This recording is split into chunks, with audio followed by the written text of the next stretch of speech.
Hello, everyone, and a very warm welcome to Day 2 of the 2021 Southeast Asian Collaborative Meeting on Safeguarding Intangible Cultural Heritage.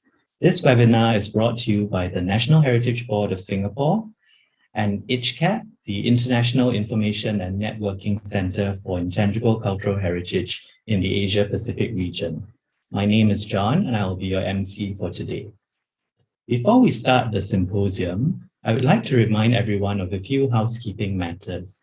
To ensure that everyone has a good webinar experience, the chat function, microphone, and video have been disabled. If you require language translation, you may toggle to the language interpretation icon and select the English channel for the English translation or the Korean channel for Korean translation. We'll be using Pigeonhole for our Q&A session. Please have another internet-enabled device to access Pigeonhole for you to post questions to the speakers during the Q&A. You can also vote on any questions that interest you. So you may visit www.pigeonhole.at and key in the passcode, which is NHB-ICHCAP2, or you may scan the QR code as shown on the screen here. So if you have any questions during the presentations, feel free to submit them, and questions with the highest number of votes will stand a better chance to be answered by the speakers. For today, we will start with a keynote presentation by Professor Lily Kong, followed by a panel session which explores the theme Technology and the Digital Medium. Professor Lily Kong is the 5th president of the Singapore Management University and Lee Kong Chian Chair Professor of Social Sciences. She was formerly provost at SMU. And before joining SMU, she was a faculty member at the National University of Singapore's Department of Geography for nearly 25 years.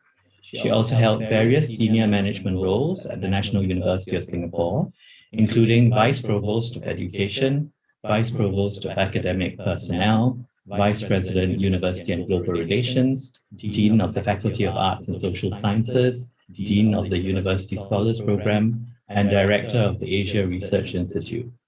Professor Kong is widely known for her research on urban transformations and social and cultural change in Asia. In particular, she has published a large body of work on religion, cultural policy and creative economy, urban heritage and conservation, and national identity. She is on a dozen editorial boards of international journals in her field and is frequently invited as keynote speaker to conferences in her domain. Her keynote today is entitled Sustaining Cultural Heritage, Developing Strategies for Youth Involvement. So without further ado, let me hand over time to Professor Lily Kong to deliver her keynote address. Professor Kong, please. Thank you very much indeed, John, and thank you for the kind invitation to present this keynote address. As you heard, I intend to speak squarely to the theme of the conference and have entitled my talk, Sustaining Cultural Heritage, Developing Strategies for Youth Involvement. This is something close to my heart, being an educator and dealing on a daily basis with the education of young people.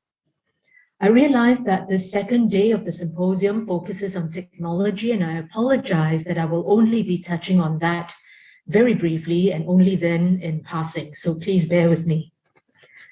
I will begin by sketching the interconnectedness of tangible and intangible cultural heritage, which explains why I focus my talk on sustaining cultural heritage more broadly and not on intangible cultural heritage exclusively. I will then proceed to highlight the importance of youth involvement in cultural heritage if that heritage is to gather meaning at all for the future.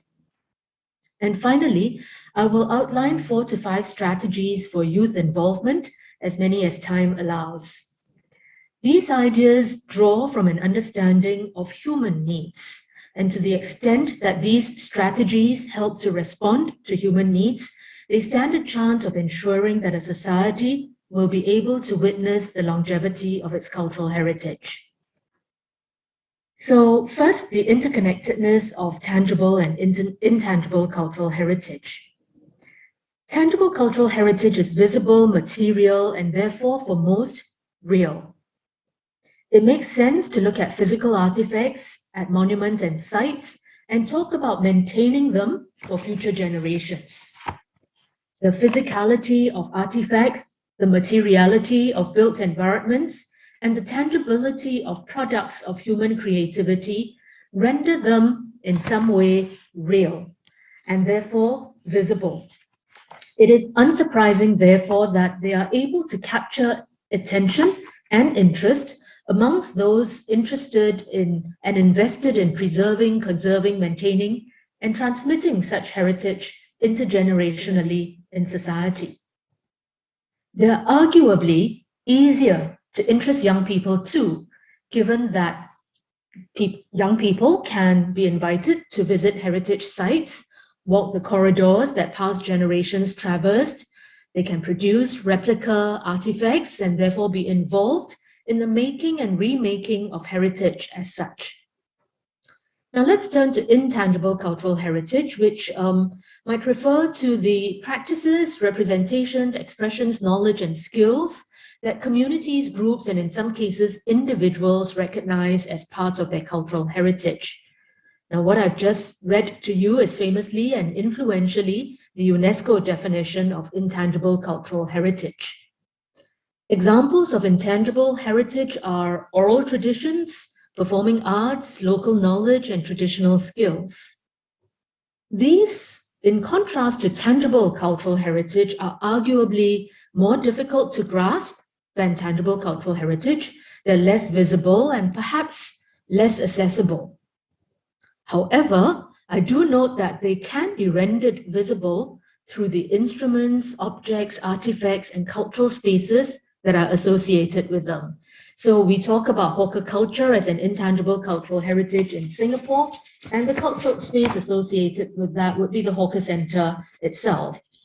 So in that sense, the tangible and the intangible intersect in real ways. The UNESCO Convention for the Safeguarding of Intangible Cultural Heritage, conceived and subsequently ratified in 2003, highlights the interdependence between intangible cultural heritage and tangible cultural and natural heritage, thus implying that the preservation of the latter, meaning tangible cultural heritage, can contribute to the preservation of the former. However, preserving the latter only would not be sufficient to preserve the former. UNESCO thus spearheaded the recognition and promotion of living human treasures, by which they mean persons who possess to a very high degree the knowledge and skills required for performing or recreating specific elements of the intangible cultural heritage. So the very fact that they were recognizing and promoting living human treasures foregrounds the value of people in the expression and transmission of intangible cultural heritage. Now, while intangible cultural heritage finds a material basis in the associated instruments, objects, artifacts, and spaces, it should be noted too that tangible cultural heritage is similarly intertwined with the intangible. So sites and monuments, objects and artifacts draw meaning not only from their materiality, but from the ethical values, beliefs, myths, and social customs associated with them. These form part of the intangibility of tangible cultural heritage. Clearly, therefore, the interconnectedness of tangible and intangible cultural heritages render their separation more apparent than real. It is a reminder to us of the need to think holistically and in connected ways about their management and their transmission. So enough said about the interconnectedness between the two, which I suspect many of you in the audience would be familiar with, but I lay that groundwork to allow me to turn now to the second part of my address, which is to emphasize the absolute necessity of youth involvement in sustaining cultural heritages. Young people play a crucial role in the safeguarding of heritage of all kinds. The reasons are obvious. If a society is invested in preserving, conserving, maintaining, and transmitting such heritage for future generations, that intergenerationality means nothing if today's intergenerational transfer, if I might put it that way, breaks down. If the younger generation today finds little meaning in such heritage, one might say that the entire raison d'etre of safeguarding it is lost. If today's youth are not interested and do not see such practices, traditions, arts, and skills as part of their inheritance, the game is over. Further, why will they even consider passing the heritage on if they do not value that heritage now? Intergenerational transfer will simply not take place beyond this generation. It is therefore critical to involve young people in sustaining cultural heritage if that heritage is to have longevity. So I turn now to the third part of my address today, which is to ask what strategies might be useful in involving and interesting young people in cultural heritage, both tangible and intangible. As I mentioned earlier, I'll outline 4 or 5 strategies if time allows. I think I've got about 10 minutes, so I should be able to share a few. Now, all the strategies that I'd like to share are anchored in ensuring that cultural heritage is relevant to young people and responds to their personal needs. I emphasize relevance and personal needs.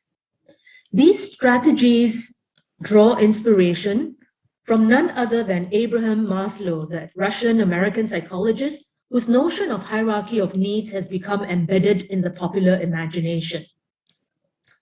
Now, Maslow's ideas were anchored in human development psychology and therefore framed in terms of stages of development or stages of attainment, each stage to precede the next.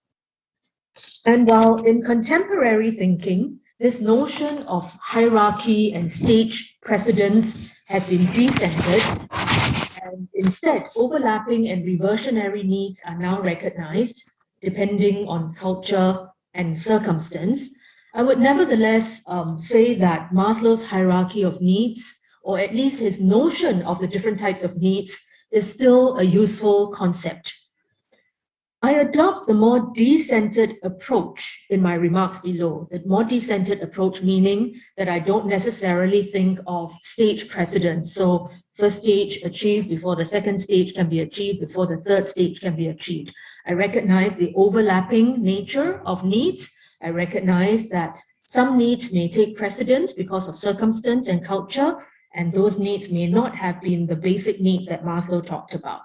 So let me just clear my throat with all of that and say that I will just kind of focus on some of the various needs that Maslow talks about.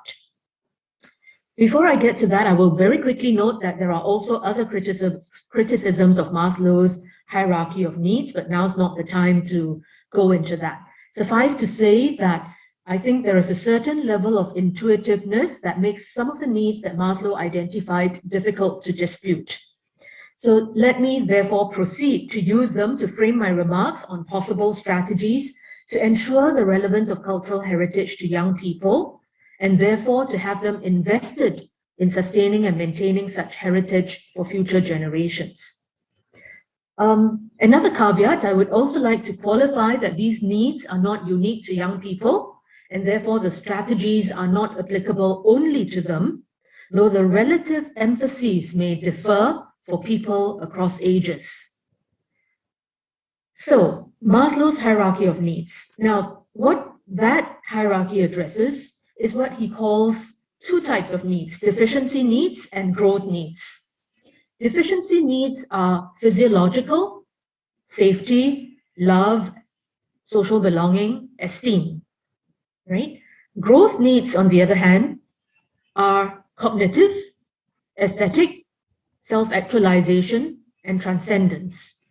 Now, I use them only as starting points to suggest strategies that could be devised to address the needs of human individuals, the various needs of human individuals. And in those strategies, they use cultural heritage as medium.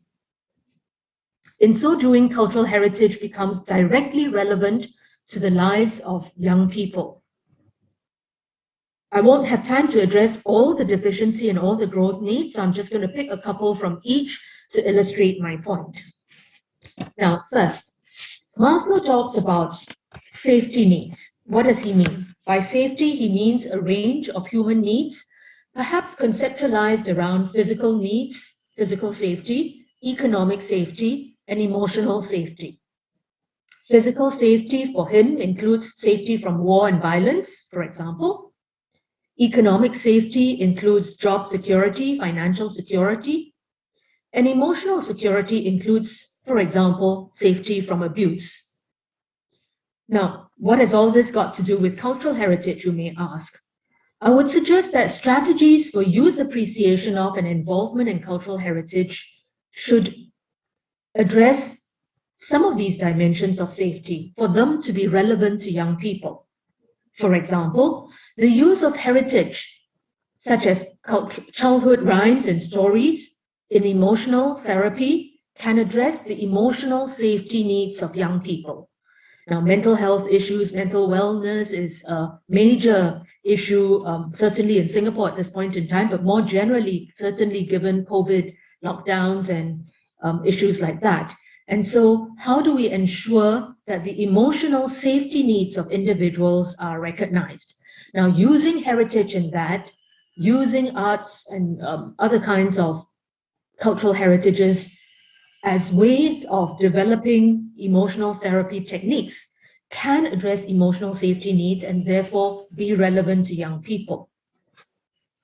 In this way, heritage is weaved into the warp and woof of life and not sequestered as a sort of activity that you go to, a place that you visit, a museum site that you chance upon, and so forth. It is actually a part of one's life. Another example of safety needs that can be addressed through heritage would be in the area of opportunities and for jobs and careers. These opportunities tied up with the heritage industry can address job and financial security needs. And so once again, heritage can be weaved into the warp and woof of life and not sequestered in a separate compartment unrelated to everyday living.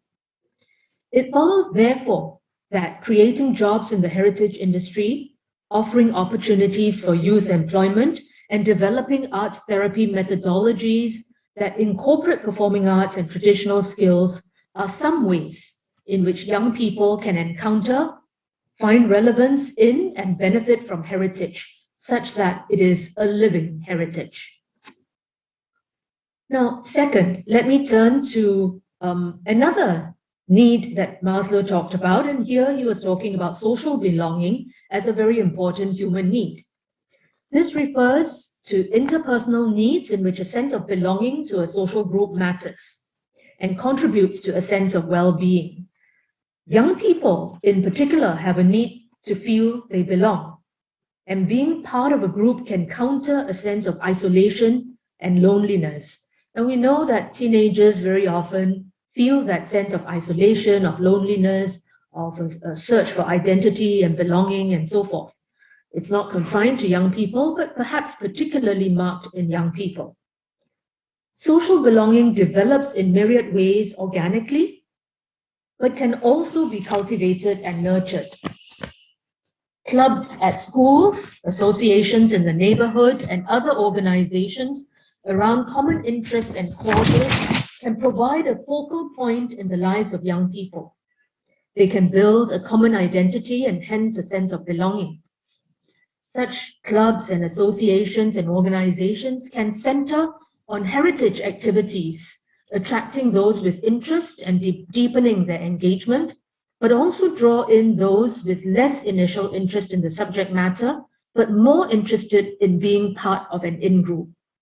So this is to say that sometimes it is heritage that draws people to groups, social groups, and by being part of the social group, it enhances their social belonging and sense of identity and therefore well-being, serves a particular need.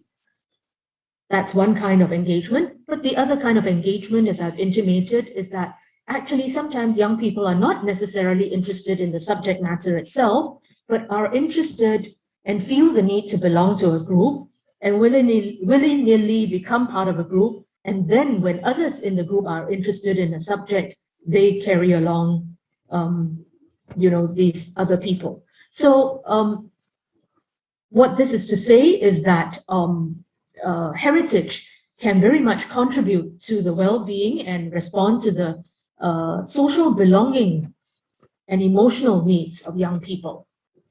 Now, let me just turn quickly to a third interesting need that Maslow identifies, and this is the need for esteem, a need for respect from others, for recognition, and even status, fame, prestige. This is a phenomenon that we can recognize in our own quiet moments.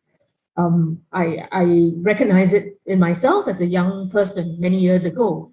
I became much more interested and much more invested in something which I do well in and I'm recognized for.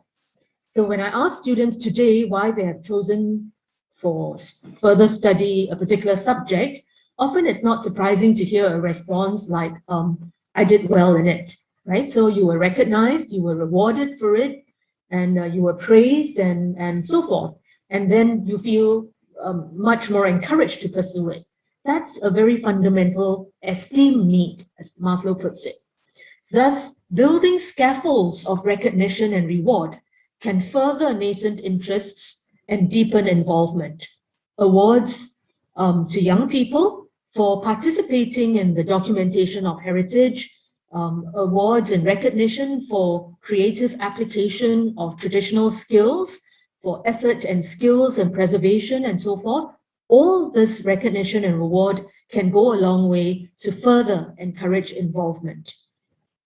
And very often for young people, there's nothing like a school competition to get you going. And the award, the prize at the end of the day is further encouragement to get involved in these activities. And basically what that does in human development psychology terms is it responds to the esteem needs of individuals for recognition and so forth. Now, let me turn to a fourth need that Maslow talks about. And this is where I'm moving away from what he had categorized as deficiency needs. So things like, safety needs and esteem needs and social belonging needs. Now I'm moving into the second category of what he called growth needs. And growth needs, he identified as cognitive needs, aesthetic needs, and so forth. So I'm just going to have time for maybe one or two of them, and that's what I will do. Cognitive needs are reflected in curiosity, the desire for deliberation, for discussion and brainstorming, which schools and educational institutions are, of course, very well placed to address.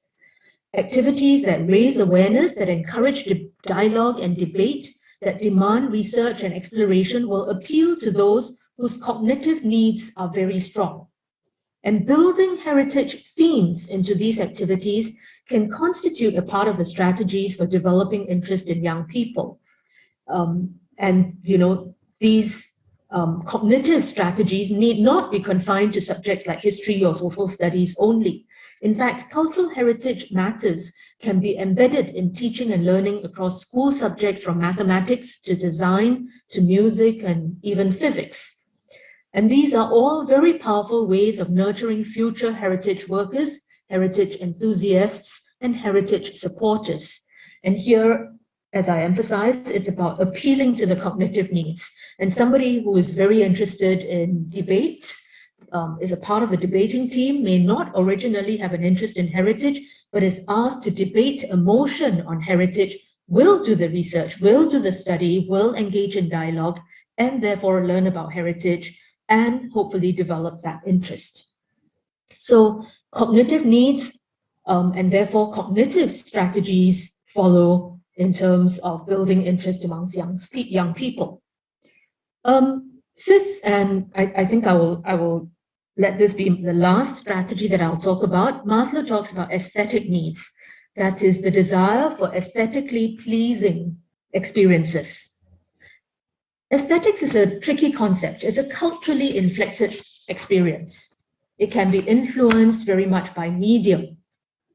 And generally, young people may be assumed to have a preference for popular cultural media over traditional media. So how can we harness that popular cultural media that they're familiar with, that they are comfortable with, to influence the involvement of young people? How do we use, for example, music videos, animation, video games, and other types of interactive media that young people are familiar with?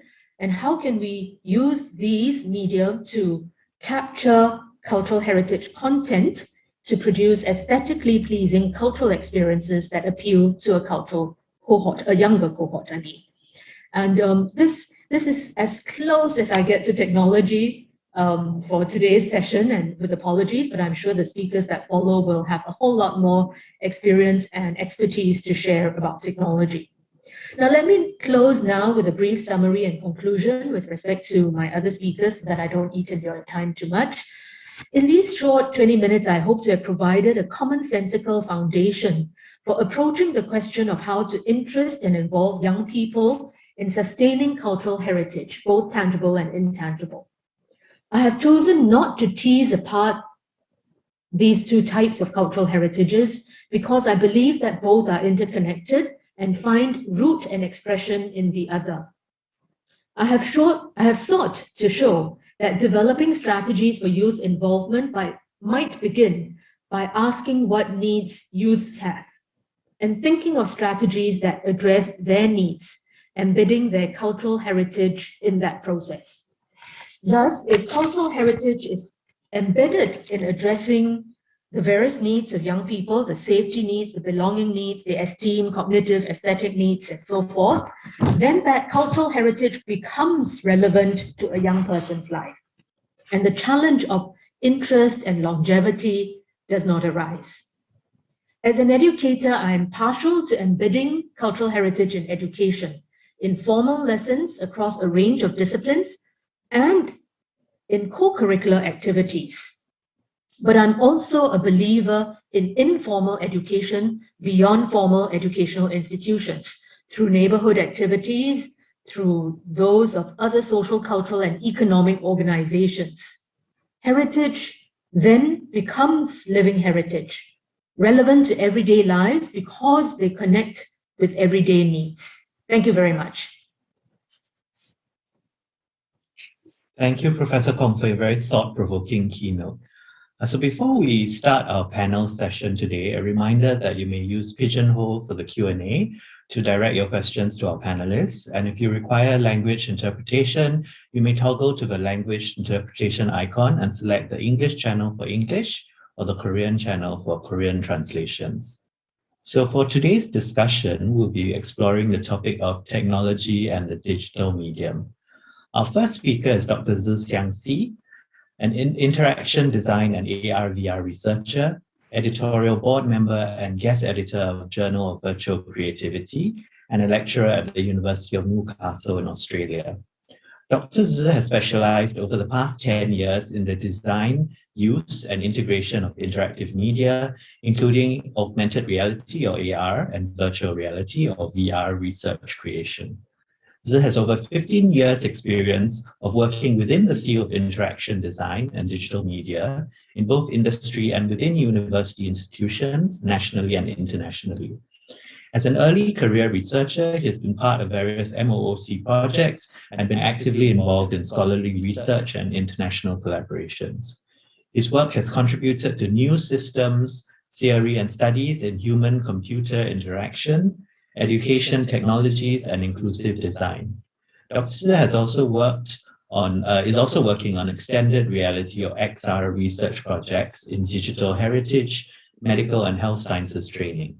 So without further ado, allow me to invite Dr. Zhi Xiangxi to deliver his presentation. Dr. Zhi, please.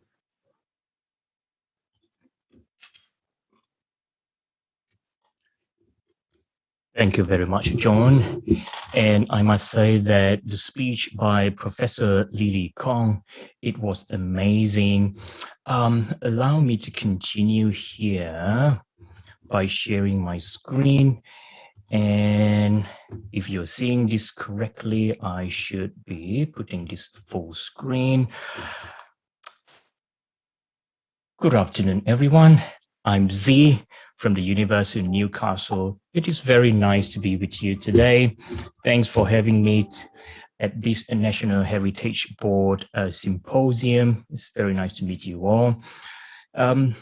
I'd like to talk about digital heritage and extended reality from the perspective of research and collaboration. I should say that we will be looking at multidisciplinary research and collaboration, and I'd like to talk about one or two featured digital heritage projects and also discuss a little bit about the future jobs. It is really nice that Professor Lily Kong has highlighted the importance of jobs and opportunities in the context of cultural heritage, and how does it reflect to the well-being of the younger generation, the younger people? And also, it is very nice for Lily to mention about the computer games technology in the context of serious games. In the past, I have been working with extended reality research, both augmented and virtual reality research.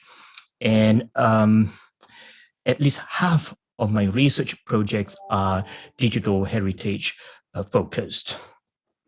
And previously, I was an industry person working as a creative director. I quickly learned that there are lots of research opportunities that I could invest my time and also look into the possibility to innovate new solutions academically and also for the industry applications. This shows in the next few slides, I'll be showing some of the projects, multidisciplinary projects in the context of simulation, education technologies, and also medical and health sciences. For example, we presented this research in Japan, in Seagrave of Asia, Kobe in 2015. Moving next, we presented this in Taiwan.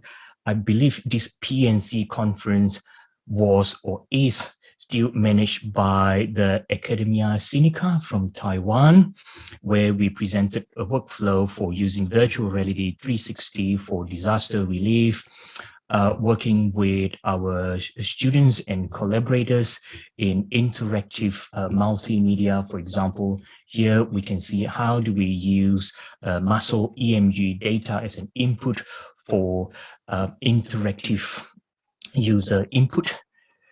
And also augmented and virtual reality can be applicable for in the context of building information modeling and also the built environment.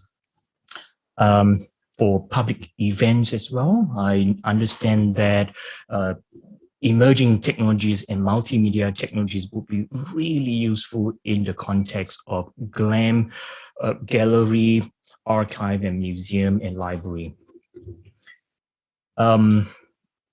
Medical and health sciences simulation. For example, here we presented this working prototype in Seagrave of Asia in Macau in 2016.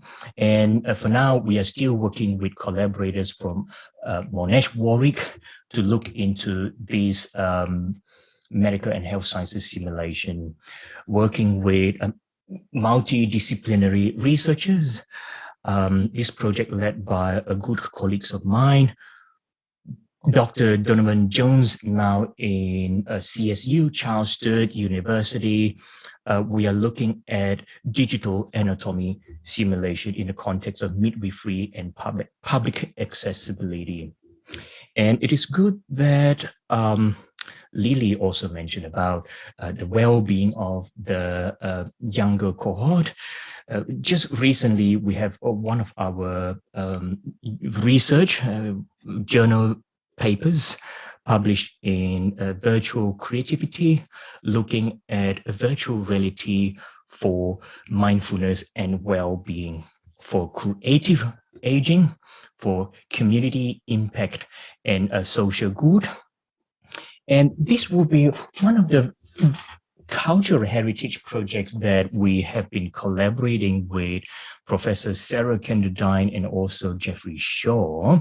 In 2016, in one of our VSMM conferences, we have been collaborating with Sarah and also Jeffrey, and we constructed this space where we could showcase the Cave 220 of Dunhuang for about a month, where people could look into the digital scan data within the cave, walking around freely, inspecting the artifacts and also the multimedia elements freely in the given space. Moving forward, we presented this project in Digital Heritage and VSMN conference in San Francisco in 2018, looking at the tomb of Sultan Hussein Shah, where we were looking at the digitization of the cultural heritage. We're working with one of my research collaborators and one of my research mentors, Professor Harold Tweets, how we have this boat building project, the Hainanese boat building project presented in Harvard University. And this project is now archived by the Google Art and Culture, if I understand it correctly. Moving forward, we want to be looking at inclusivity, inclusive design, and also universal design, where how do we make extended reality experience accessible to more people or people with a specific different needs. We are also working with the Indigenous and also Torres Strait Islander collaborators in Australia to look at how do we work with the digitization process of some of the cultural artifacts, including dance, 3D scanning artifacts, and also community stories. I'd like to feature two of our projects. This is one of the first projects I'd like to talk about. As we carry on, I'd like to show you a quick 2-minute video of this. Here we go.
Some of the participants responded that the content was engaging, and we were requested to work on an epilepsy version of the prototype, and we have been working on that, collaborating with the Center for Inclusive Design in mid-2020, and we produced a black and white version to address this.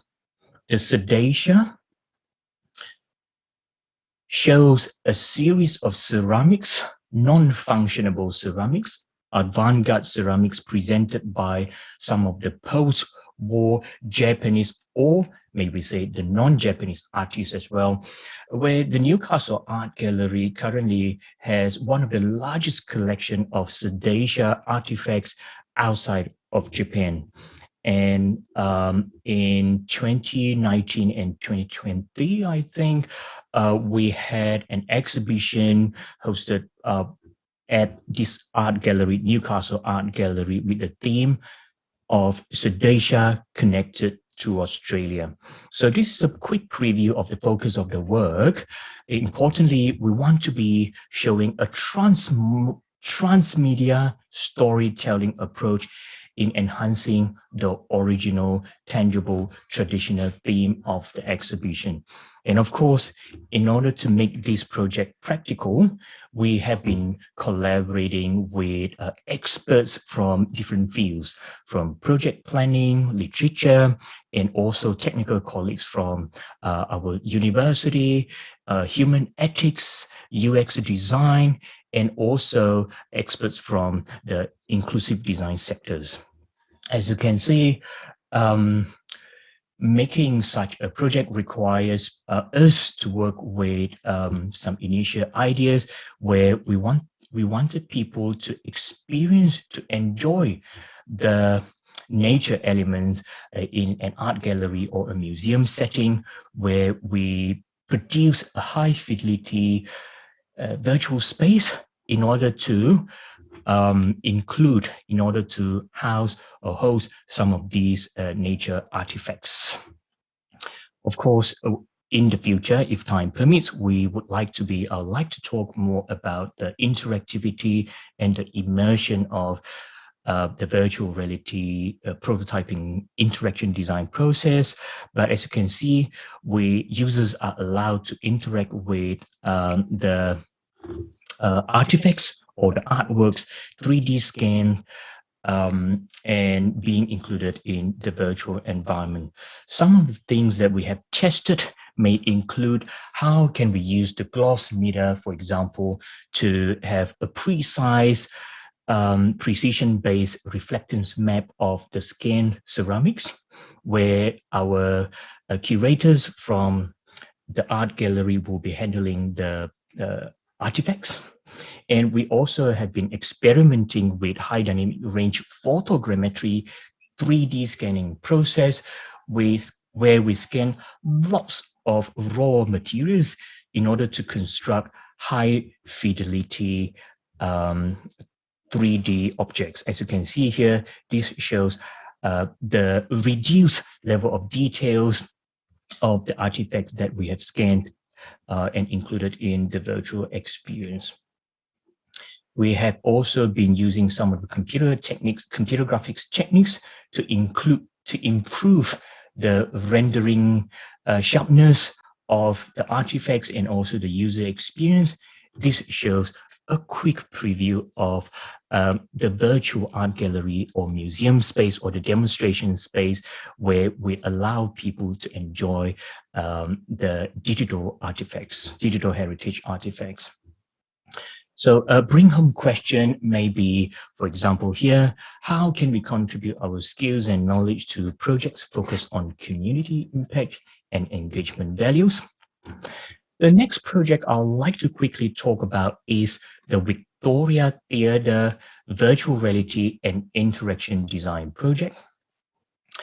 This project, CI, led by Dr. Associate Professor Gillian Arrighi, a good colleague of mine. I work closely with Gillian.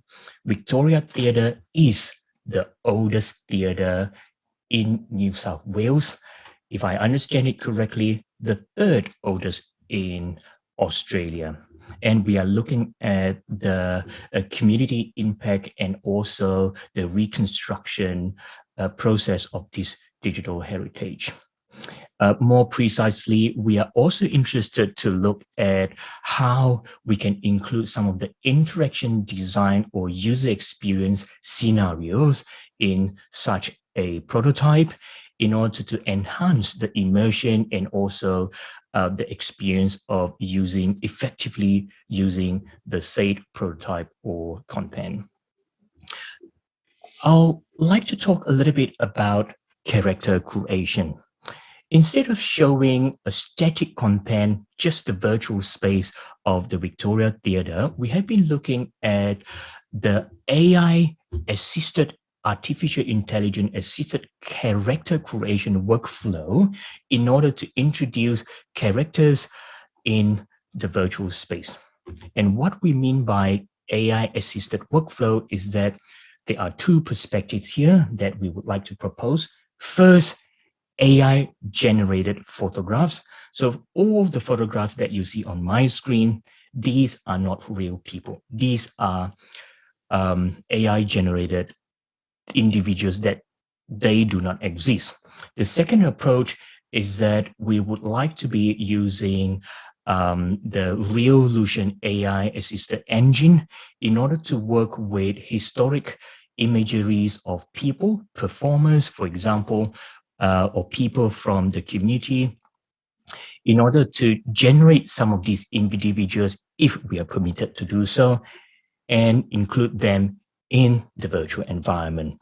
This shows how we can edit and alter some of the characters. For example, this character was generated from real photographs, and we are able to work with all the human properties of the said characters. Of course, we are now still in the process of experimenting with the workflow. As you can see here, this is Unity. We are still working with Unity, the serious games or the game engine editing system to work with some of the characters elements. As you can see, we are able to introduce lots of interesting properties to some of the characters, but they are not easy to work with. This shows a quick preview of how this is being done, an official table provided by Reolution. And this is how it should look like in our working prototype of the Victoria Theatre. But of course, moving forward, we would like to be looking at how can we work with specialized tools, workflow, and assets or techniques in order to get for getting high fidelity user experience and outcome.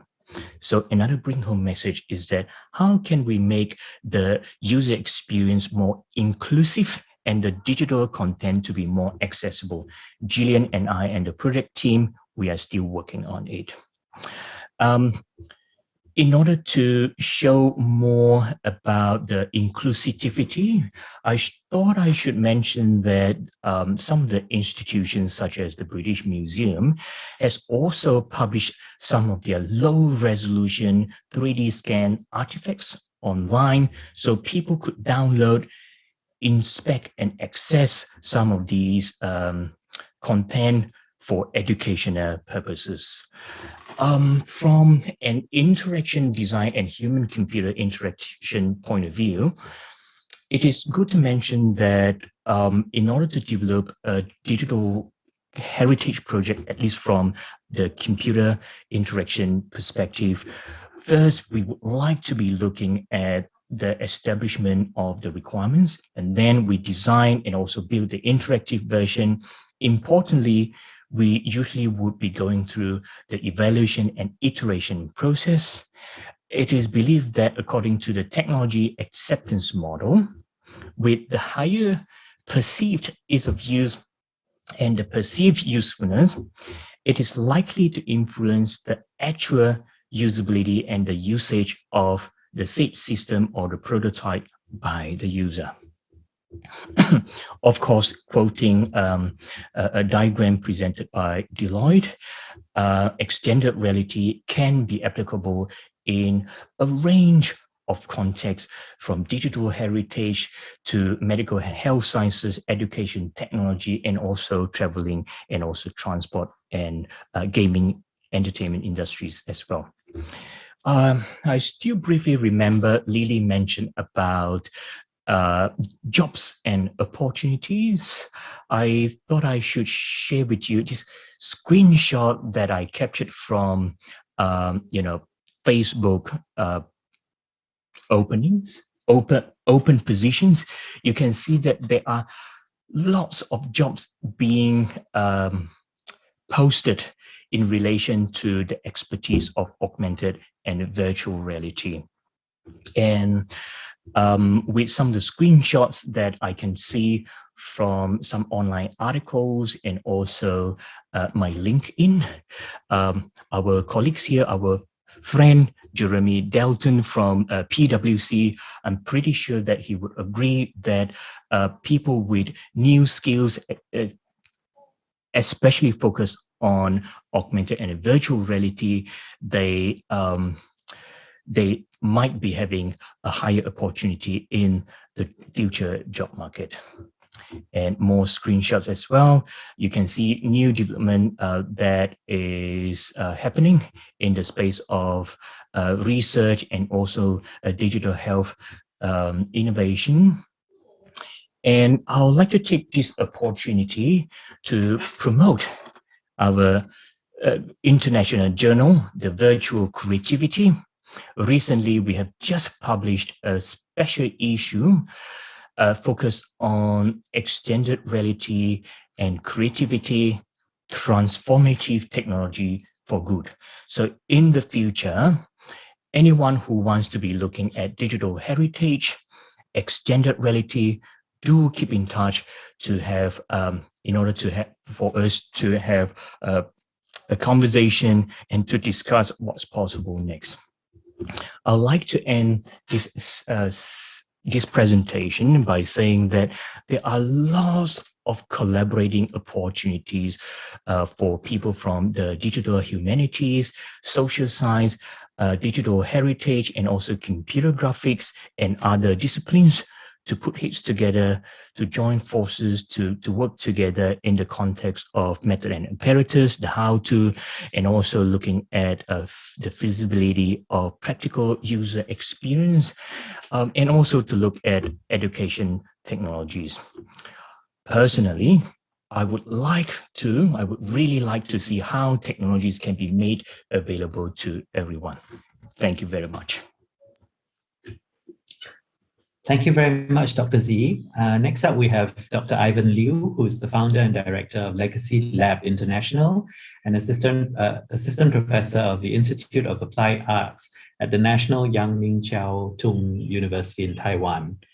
Ivan is an artist, a designer, and an educator, and he has a strong background in science, trained as a physicist at the Max Planck Institute in Germany and Imperial College London.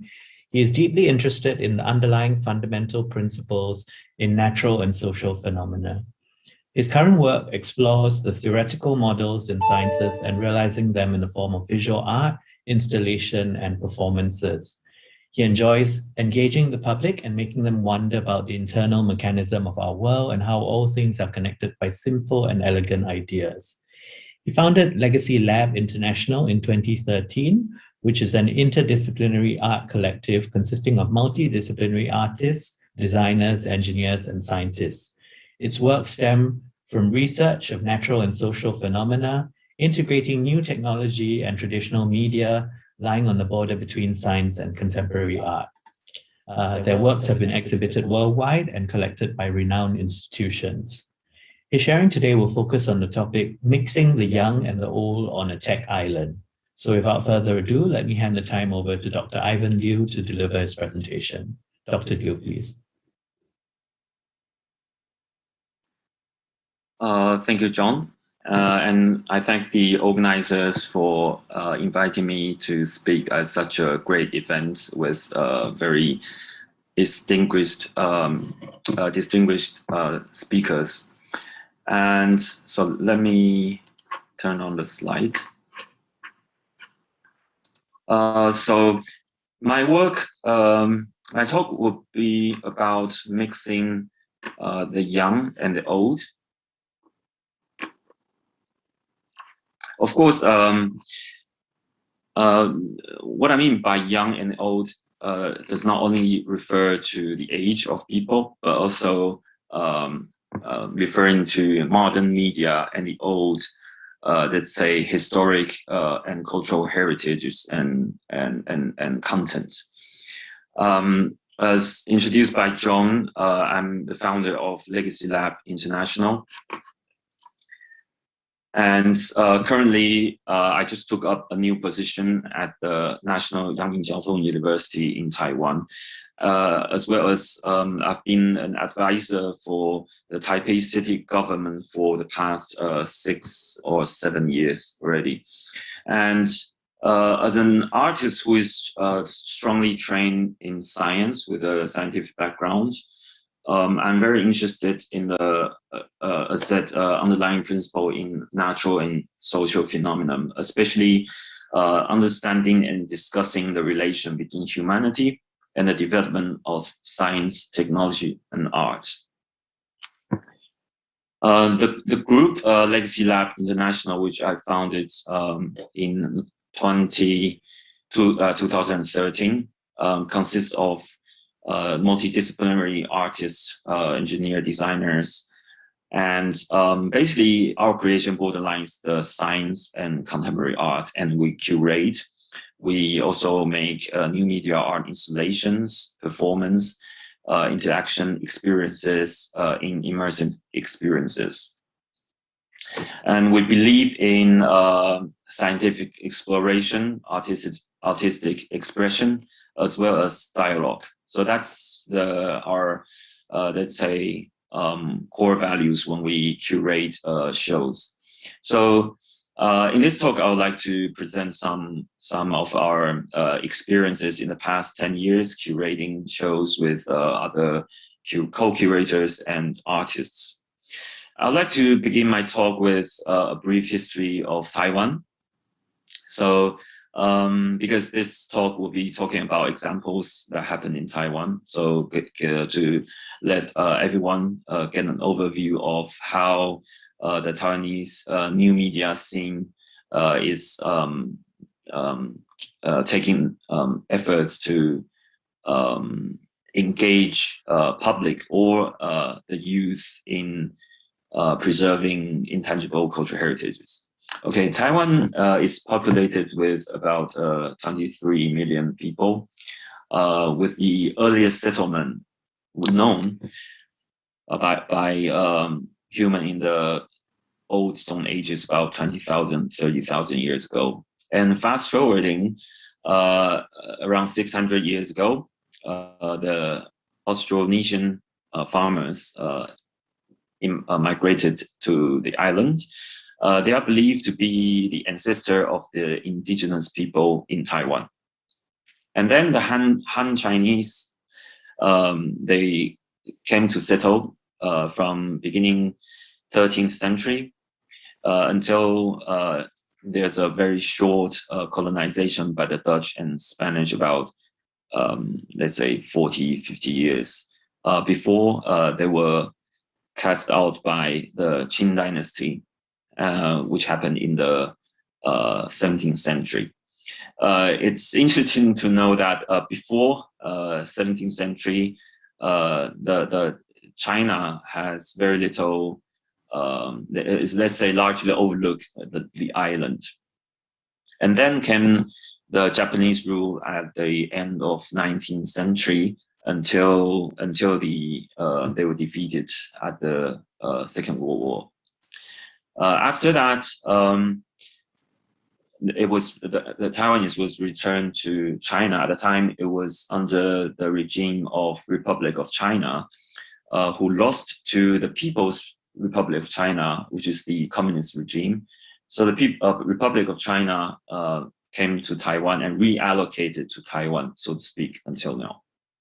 So as you can see, usually this way of storytelling for historical events is, quite heavy and sometimes, boring.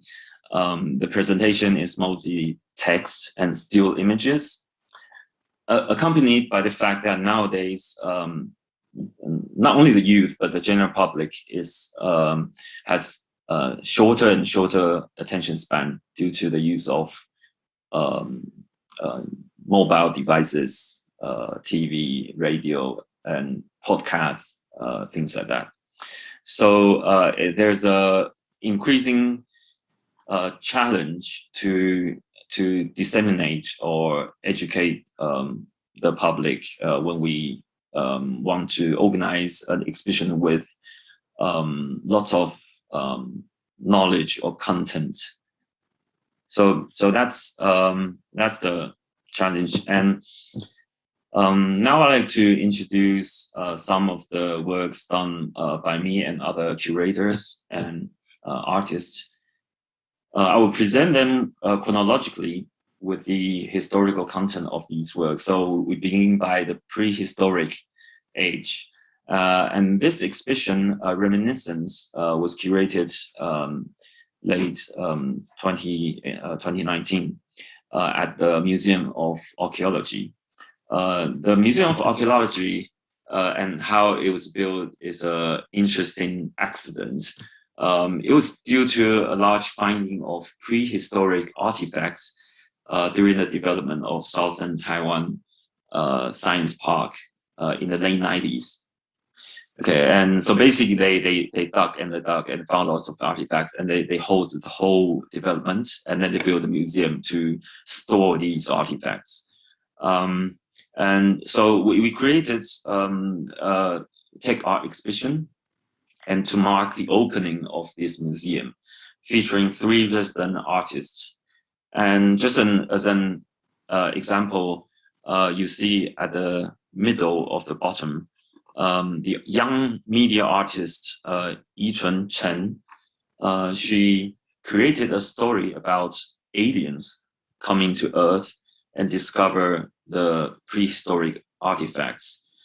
He made that into an interactive work, so the viewers can become these aliens, archaeologists, so to speak, and explore the artifacts stored at the museum. And other works included kinetic light sculptures, as well as some video artwork and installations. The next up is about our indigenous culture in Taiwan. It's curated and organized by media artist Wei Jieshi. The project spanned a few years and it's still ongoing. It's called Tribe Against the Machine, and I think it's a very beautiful example of how he basically created a community. It's an experimental, innovative social design project in Taiwan and aims to create opportunities for artists, hackers, activists to interact with indigenous communities. They organized workshops, forum seminars, and invited international local art and local artists, designers to lead the workshops.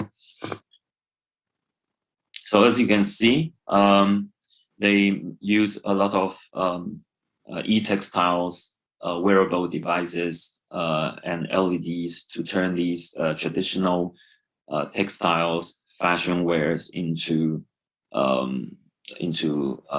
light devices or even interactive.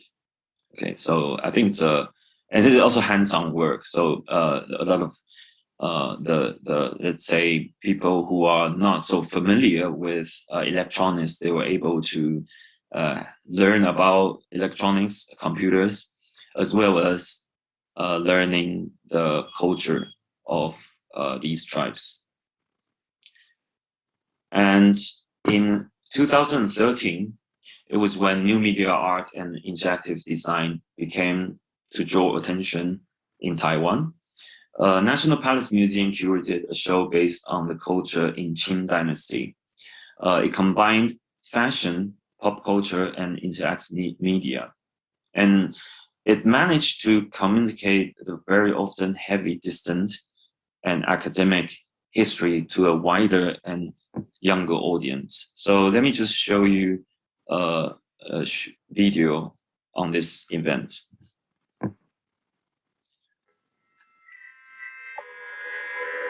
So Qianlong is the emperor of the Qing Dynasty. And why is called Chao? Chao is in dynasty. and at the same time, it is pun intended to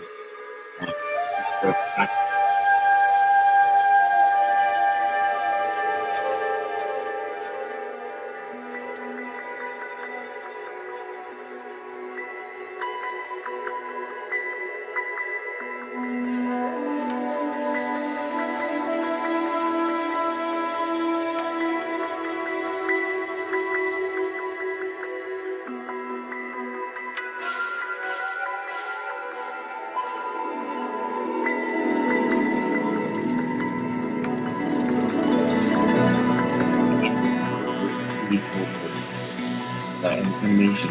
So we love this.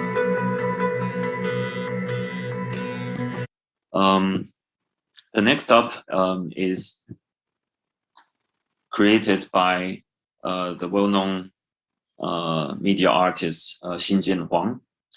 During the Japanese rule in the Ling family of a place called Wufeng in mid-Taiwan, was one of the 5 prominent family at that time in Japanese rule. Their mansion was designated as Class 1 National Heritage.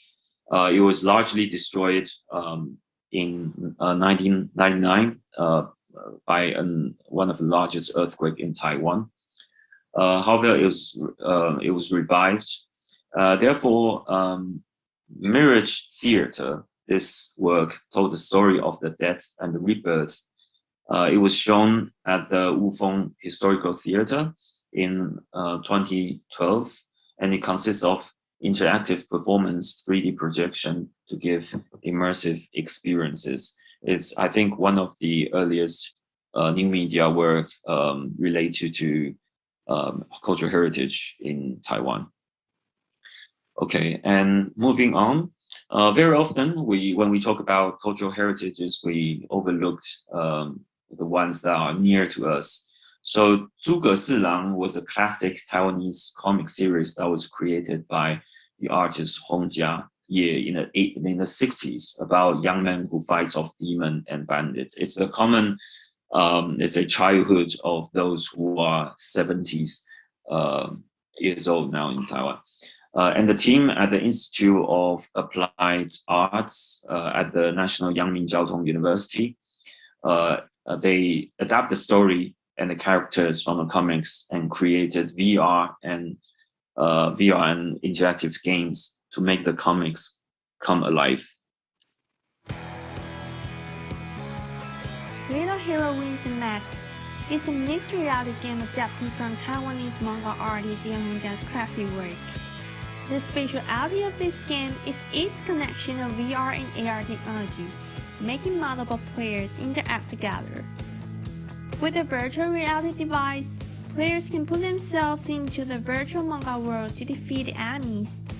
To make it more interactive, other players can also join the game by moving augmented reality objects on the interaction table. AR players can either shop or... Because of the limited time, I will stop the video at that point. Okay, so basically, that's some of the examples. And I would like to talk about other possibilities with creative integration of material and media. So how it can be not just the content, but the material itself can be thought of as the main character, so to speak, in these works. I present you with one of the also earliest work we did. The name of the work is called Light Font. It's a work to create a public art that resembles the farms or urban culture in Taiwan with lighting to remind those living in the city of the rural tradition and culture of Taiwan.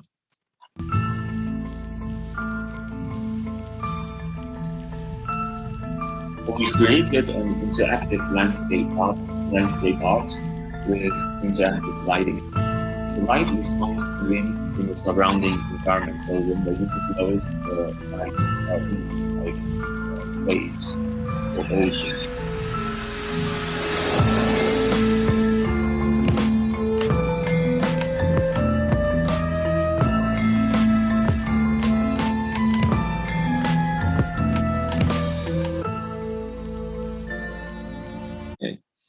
And the next work is Light Forest. It's a kinetic light sculpture that transformed the natural movement by gravity into dynamic lighting. The mechanism is based on a traditional toy known as the Fanchen Ban. Some people referred it as the Jacob's ladder. It's basically a series of movements made naturally by the force.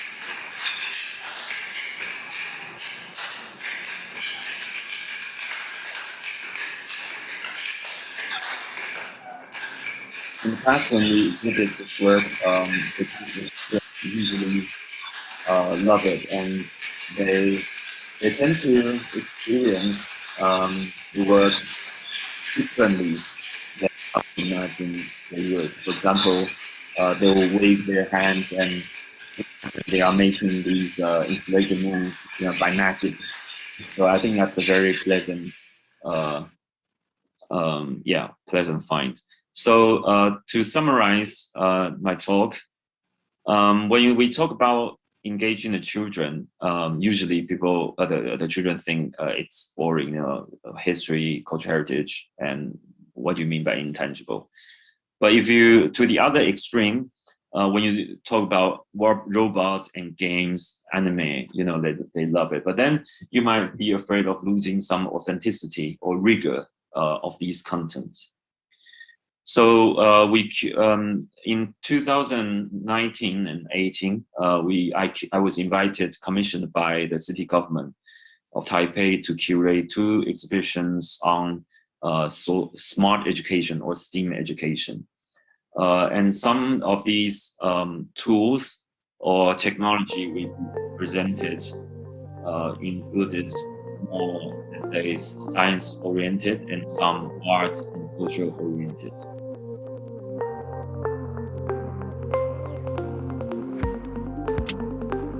So you can see the sparkling eyes in children's eyes. These are the kind of things that catch their attention.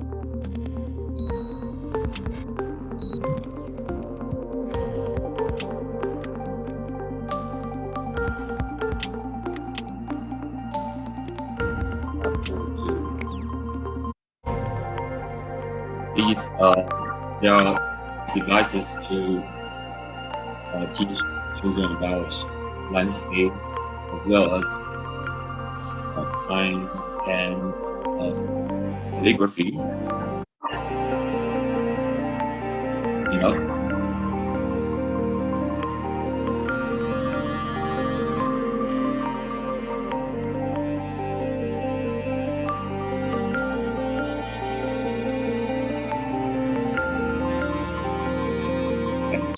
So to finish off my talk, sorry about the overtime. Basically, I show this famous learning pyramid. In STEAM education, it is very well known that making the pupils share their knowledge is the most effective way for them to absorb the knowledge. I think this is the general strategy to go forward, guiding students to have curiosity, critical thinking, making, and most importantly, sharing. With this, I thank you for your attention. Thank you very much, Dr. Liu. Next up, we have Mr. Gervais Chu, who's the Deputy Director of Organization Design and Innovation Division at the National Heritage Board of Singapore. Gervais is the Program Director for the DigiMuse project, which aims to advance digital innovation within the culture sector. Over the past decade, he has helmed various portfolios at the NHB, where he headed the Festivals and Precincts Development Division, responsible for placemaking of the Bras Basah Bugis Arts and Heritage District, and was also the Deputy Director at the National Museum of Singapore. Gervais currently leads the public sector transformation and innovation design efforts for the National Heritage Board, has a keen interest in bringing together new methods of bridging experience and understanding through contextual layering and digital interventions. Today, his presentation is titled An Opportunity for Change and Inclusion. So without further ado, let us invite Mr. Gervais Chu to deliver his presentation. Gervais, please. Hello, thank you, John. Let me share my slides. And yeah, I must say it's a pleasure to follow Ivan in the presentation. I met Ivan probably 6-7 years ago. I think it was at the Digital Arts program held in Paris, and it's great to really connect again. All right, so yes, the title of my presentation is on an opportunity for change and inclusion. I will go straight into it. So as we know, I guess really when we talk about ICH, I think we are looking to come together as a coalition of the willing, really to preserve ICH. And the nature of ICH being intangible, I think has its challenges. So yesterday, I think Ms. Mo Chiba, as well as Professor Lily Kong today, both highlighted the fact that it's really about people being willing, the young particularly, being willing to take it on. And the complexities really involved in preserving ICH is more complex than conserving monuments, right? Because it deals with people. And when you deal with people, it involves livelihoods and needs, as Prof. Lily very succinctly elaborated on today. Another point to note is that it's really also evolving day by day. And our aim really in terms of preserving ICH is not to freeze it in time, but to create a vibrancy and pride in our community in ICH that is self-perpetuating and self-sustaining, right? It can carry on by itself. And this is where the challenges come in today. And as we are talking about this whole notion of technology and how it has changed the game, really, the digital revolution has brought about two key changes. One is it has enabled communication at scale, right? Literally at your fingertips. You can actually send a message that can be read throughout the world, right, instantaneously. It has also enabled a world without borders, right? And these are really key characteristics. Digital has changed the game, right? The world is at our fingertips. The old notions of 6 degrees of separation, for instance, is no longer a truism. The world is growing smaller by the day, but at the same time, our individual worldviews are expanding. What this means really is that cross-cultural influences is now the norm, right? Which gives rise to the discussion on how much room we have if we are talking about navigating this kind of a notion of authenticity in cultural heritage. How much of it is possible for us to kind of retain a clear authenticity versus being impacted by cross-cultural influences, for example. And really, I think if you're looking at digitalization, looking at this whole notion of digital transformation, there are opportunities and challenges. So firstly, I think in terms of opportunities, your audience is now global, as I mentioned. And the other kind of key characteristic is that your content, whatever is being generated online, whether it's videos, it can be a simple message or post, it really lives on in perpetuity. The internet never forgets, right? And transmission is instantaneous, right? So these are opportunities that we can look at, because when you're talking about preserving ICH, so long as we have captured something and we have made it available online, it lives on. However, there are also challenges to this. The competition is also global, right? Your competition for attention, I'll speak about that a little bit later, but really, looking at the competing interests, the competing channels out there, the competition is global. How do you get noticed, right? Content is lost in the web if you do not have the necessary wherewithal to play the game, right? And it can be easily lost. It can content that is not seen is pretty much lost. And really, attention span is limited. People and particularly the youth, not to stereotype, but even adults for that matter, I think our attention span is getting shorter and shorter.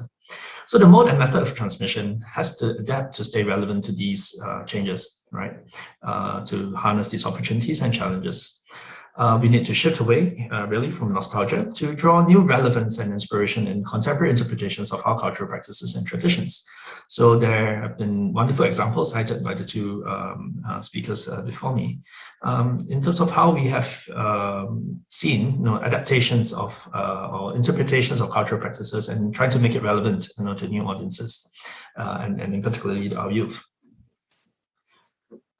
Just a quick mention here that really we are looking at a landscape that has no borders, but it has its own rules and tyranny involved, right? No borders, but often it's hiding behind a paywall, right? The name of the game is that you have to pay to play. You want your content to be noticed, you have to put in the dollars. You have to put in the resources to make it available, to make it seen, by a global audience. So while we always say that content is king, but in today's kind of landscape, where the real power really lies in control of the content distribution channels, and these are the big players out there, right? Smaller disadvantaged parties will have to find new ways really to partner, to pool resources in order to be heard. And that is really the challenge of our day. So when we talk about how do we kind of look at keeping up, how do we look at incorporating change and inclusion, really we are looking at people and mindsets that need to shift. When you have new mindsets, you have new results, right? So we have to ask these questions of ourselves, as practitioners, as interested parties to preserve ICH. What can we accept, right? What is authenticity in a digital age?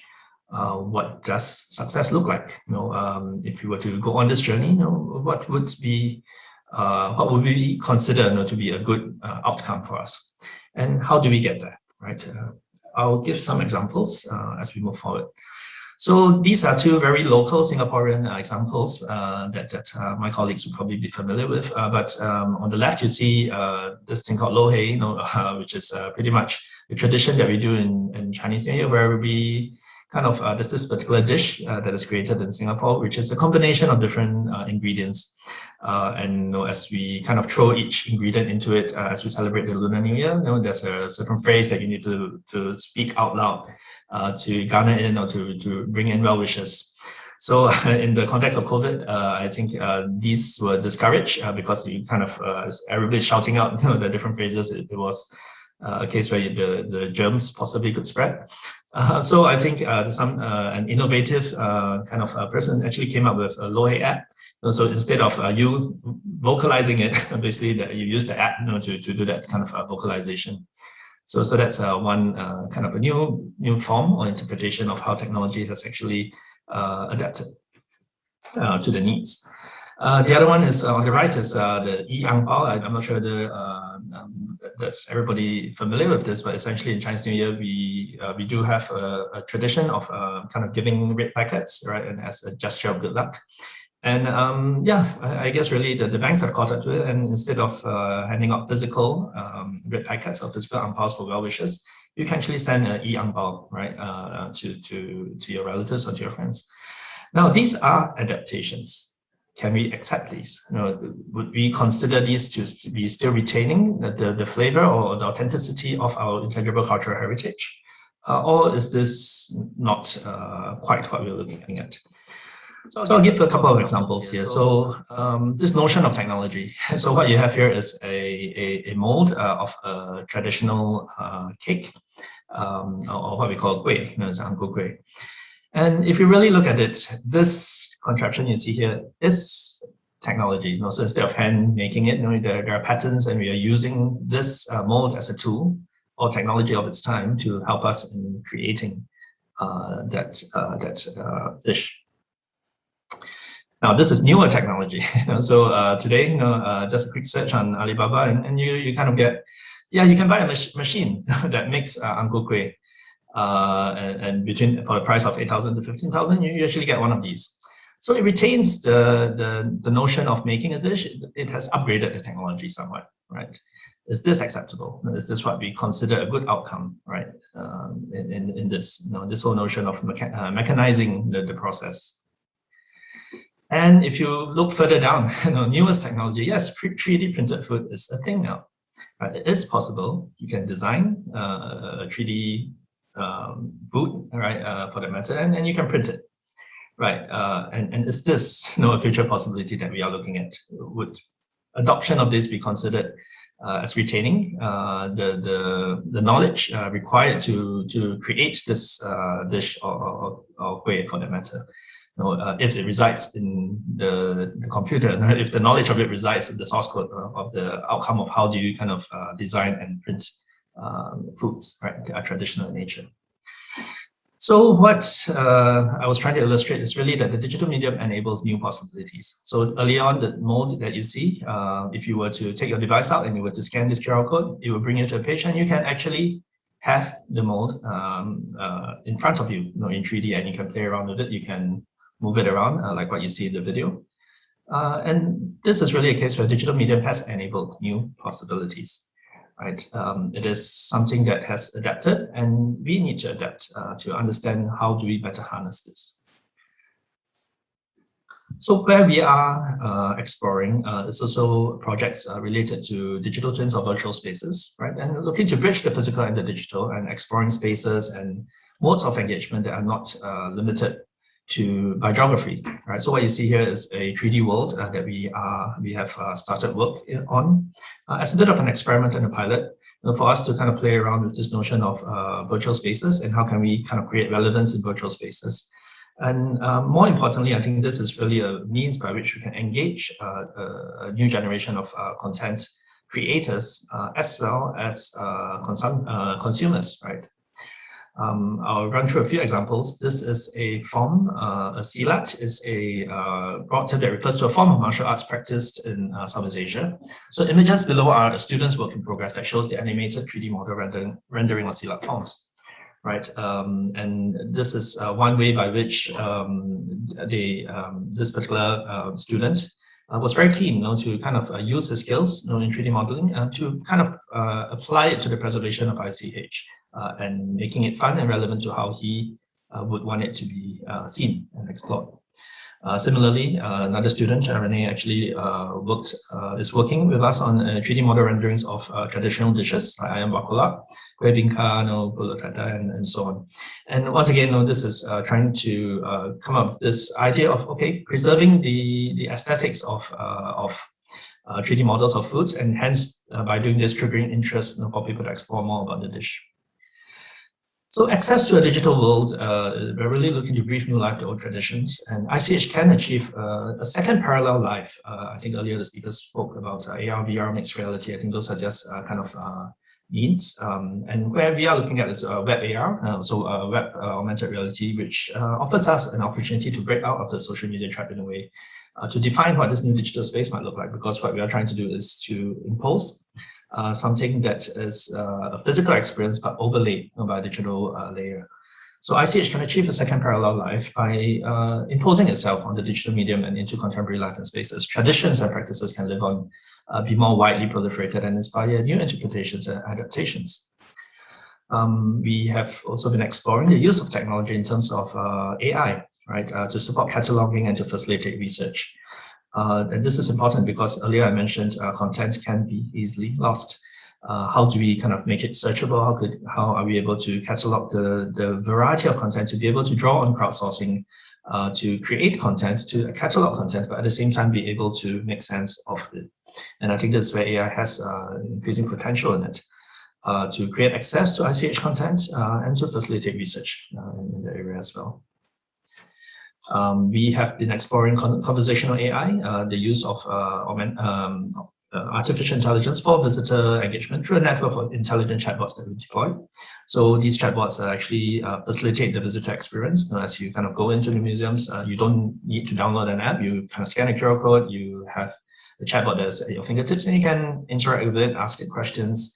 And with this, we can also kind of apply AI in the sense of creating new applications and opportunities. And facilitate this new engagement and discussion on not just to build experience, but to really draw on collective knowledge and information to learn with the AI and see how we can better engage with our visitors. So there is a need to connect with a new generation who views the world differently. Borders, cultures, ethnicities, traditions are increasingly blurred. And this new generation, their lingua franca, their language that they use is digital. Right, and it's a very different mode of viewing the world, of seeing the world, of understanding what is engagement, of understanding what is preservation of traditions. We have been working with children a lot as well. I think this was some time back, where we worked on a program where children got to kind of create their own virtual reality space, or rather it's a 360 kind of space. So we got them to go around the museum and be inspired by what they see. And they draw out an image of their own kind of museum mascot, and also the view of the children's view of the world. And with that, we allow them to kind of present it to people as well. So for visitors who went to the museum, they could kind of scan a QR code and bring themselves into the world of the children in terms of how they view the museum and the spaces around. Right, so this was something that we did some time back. We have been working with artists as well. So this is a work entitled Art After Rehearsal. So this is a new media work. So it's presented in a space where the kind of dance forms, traditional dance forms, was recreated in this new media art installation. Panoramic video installation, and what it does is that it captures really the psyche of the performers, as they are rehearsing and kind of preparing themselves for their performances. Hence, Art of the Rehearsal. And this was a commission to a young artist, Sarah True, who we are able to engage with, to not just work on the medium, but really to look at traditional arts as a form of sustaining the kind of capturing the aspects of traditional art that you may not necessarily see in a flat-out performance, right? This is another example of a project that we did some time back.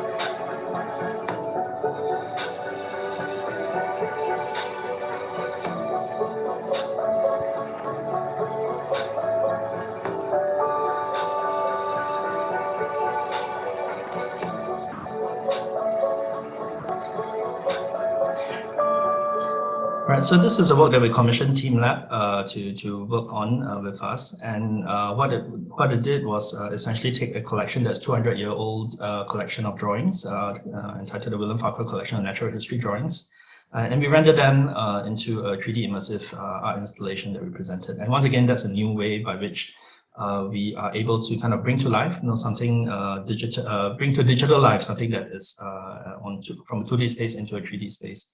And the assets that we created, the 3D models and assets, we are now kind of considering how do we reuse it? How can we use it in augmented reality and web-based AR as well, so that we can actually literally bring these assets around you. So as technology evolves, the medium changes, but certain applications can still remain.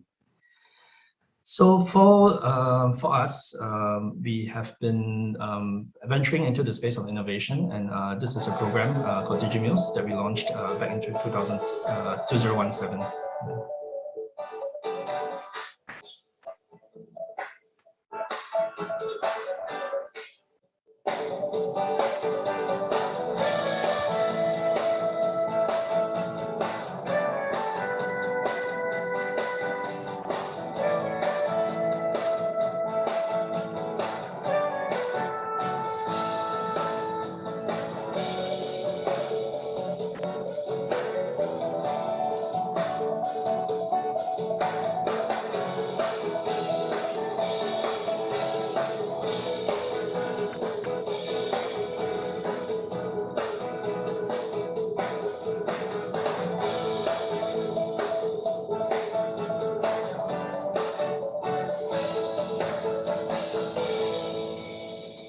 All right, so that's a very quick snapshot of the projects that we did in co-creation with a lot of really young creators, startups as well as technologists.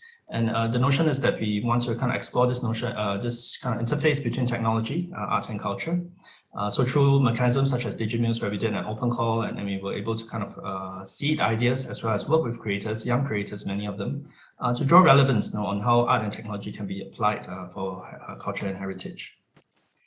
And we have been continuing that every year so far up to today, and we will continue to do that because we do see it as a very viable mode to engage with youth on the creation process. I would want to mention TechCall at this point. I think UNESCO TechCall, I was honored to be invited to participate as a jury member in TechCall earlier this year. It was run by UNESCO Bangkok, and it's really on the same kind of note where to engage really with youth to develop solutions in areas such as diversifying income, expanding access, improve networking and collaboration, upgrading knowledge management, safeguarding cultural heritage, and connect resources. So TechCall did an open call, and a total of 443 participants from 34 countries signed up for the first TechCall online event. A total of 25 finalists were recognized in January 2021 for their great ideas and received support to develop their proposals further. I must say I was blown away by the organization, but also the ideas that came up. A very diverse group of participants, and not just across teams, but within teams. So there are teams that comprise of students from different nationalities who were studying together, who were just known to each other, and they came together and presented wonderful ideas that we're happy to support. Right, so kudos to TechCall on that. So in conclusion, I just want to end off by saying that ICH, Intangible Cultural Heritage, is really perfectly suited to leverage the opportunities that technology and the digital medium bring. Youth are the way forward, and we should really step up efforts to encourage them to see promise and bring optimism towards new ways of interpreting and transmitting ICH. We need to note that technology is really not the barrier, but mindsets are, right? And we can better organize ourselves to collaborate on preserving ICH as a collective as we live now in a world without borders. Thank you. Thank you very much, Gervais. For our last speaker today, we have Dr. Jinmin Yu, who is Assistant Professor of the Department of Cultural Heritage Industry at the Korean National University of Cultural Heritage. Dr. Yu received a doctoral degree in Information and Communication Engineering at Gwangju Institute of Science and Technology. He continued his research as a research professor at the Korea Institute of Science and Technology. Dr. Yu's research is mainly on the convergence of ICT and cultural heritage. Currently, he is an assistant professor of the Department of Cultural Heritage Industry at the Korea National University of Cultural Heritage and a director of Interactive Digital Heritage Research Institute. Today, he will be sharing on the topic of advancement in crafts documentation by using 4D motion recording methods. Dr. Yu will be making his presentation in Korean, so if you require an English translation, please switch to the English channel by clicking on Interpretation. So without further ado, let us invite Dr. Jinmin Yu to deliver his presentation. Dr. Yu, please.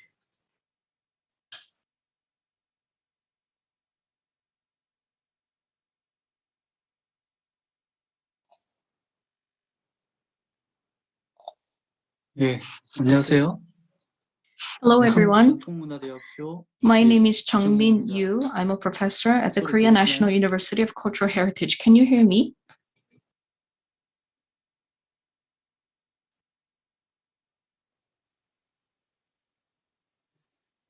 예, 오늘 제가 발표드릴 내용은 Let me start my presentation. The title of my presentation is Advancement in Crafts Digital Documentation via 4D Motion Recording Method.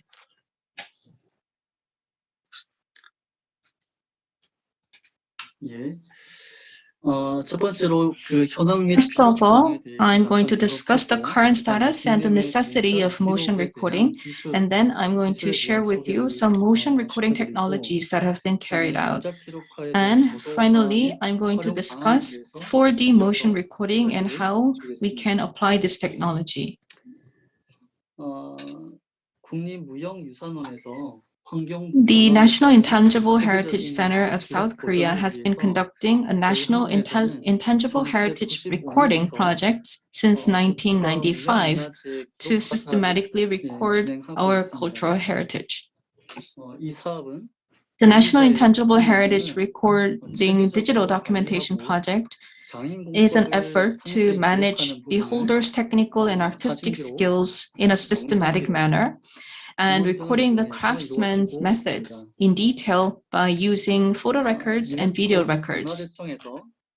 And we understand the importance of digital recording and documentation for tangible and intangible cultural heritage, and it's been gaining increasing importance in UNESCO and the Cultural Heritage Administration of the Republic of Korea. So there have been many projects underway to record crafts and other cultural heritage techniques. There's a need for 4D recording because we need to build a foundation for the transmission of intangible heritage to our next generation, and we should also be able to record them so that we can come up with more accurate representation of such heritage. And we also need to establish a systematic foundation for digital recording preservation of technical and artistic skills. And this is in line with the cultural heritage digital transformation policy in Korea. Also, XR such as AR and VR and MR and metaverse exhibition can be utilized to offer cultural enjoyment of intangible cultural heritage by the general public. And we can also use such content for future generations' education. Next, I'm going to introduce to you some of the current motion recording technologies. Let's take a look at the main motion recording sensors. The first type is optical sensor techniques. You can use optical sensors to gain depth information. The first type is using markless optical sensing technique, and the second photo represents the cases where markers were used and infrared cross-measurement of multiple cameras was used. The other type of sensors is inertia sensors. These inertia sensors can be used to detect the movements. This is mainly about detecting and sensing the rotational angle of a target or object. I'd like to show you some specific cases.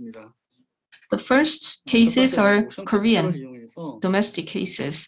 The first case is an example of recording intangible cultural assets using motion capture. This was about recording the state-designated important intangible cultural heritage, basically dances. And here the finger movements and the detailed movements were not able to be recorded. So that was the downside. And there were some technical limitations because the technology itself was not mature enough. And this was done many years ago, so there was some technical limitations. The second example is a more recent one. This project aimed at developing methodology for recording dance elements by using volumetric form to capture dance movements. The volumetric technology is about using more than 200 cameras. So you have a large number of cameras capturing motions of dance elements. And by using this technique, you not only capture movements of the bodies, but also movements of the clothes and props used for these dance performances. So that's the benefit of using this technology. However, the downside is that it's very time-consuming and it's costly for shooting and post-processing. And also, because of the camera installations, you have space limitation. You need a very large space to have multiple cameras in place. Let me now show you some overseas cases. The first of such is a case where a project conducted in Taiwan. This was a case study of digital preservation of motion capture for Ba Jiajiang performance in Taiwan. Here, the method was using infrared light. So this technique was not able to record the facial expressions, the tools and instruments at the same time. And when there are multiple practitioners or multiple performers at the same time, then their movements cannot be detected in an accurate manner. The next example is the case of eye treasures. And this was about capturing the motions of craftsmen. The previous examples were about dance performances and other performing arts, but there was a project to record the craftsmen's movement. This was basically about using the cameras to capture depth of body movements. There were multiple sensors and cameras to capture the movements of the pottery making.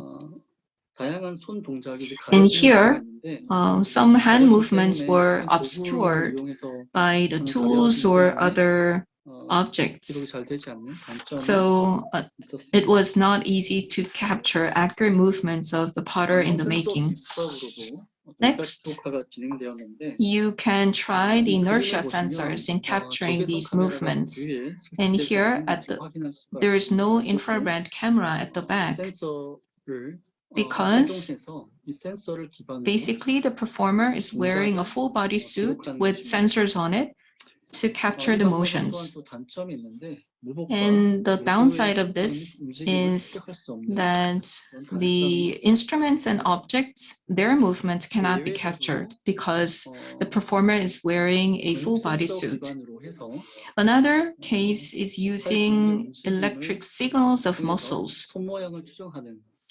So by analyzing the arm muscle movements, you can represent the hand movements.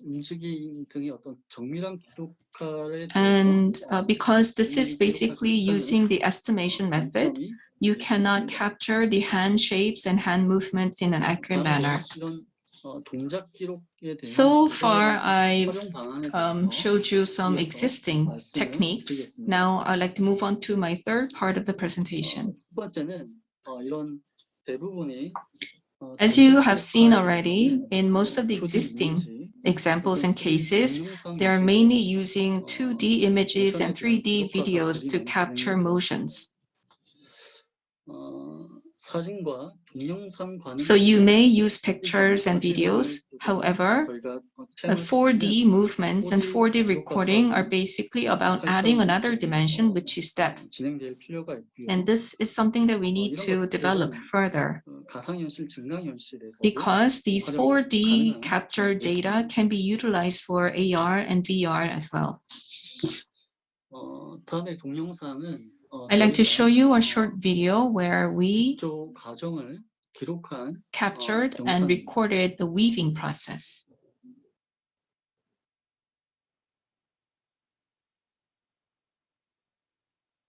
예, 저희 실험실에서 In our lab, we invited this weaver who's using the traditional loom, and she's weaving the textile, and we used inertia sensors.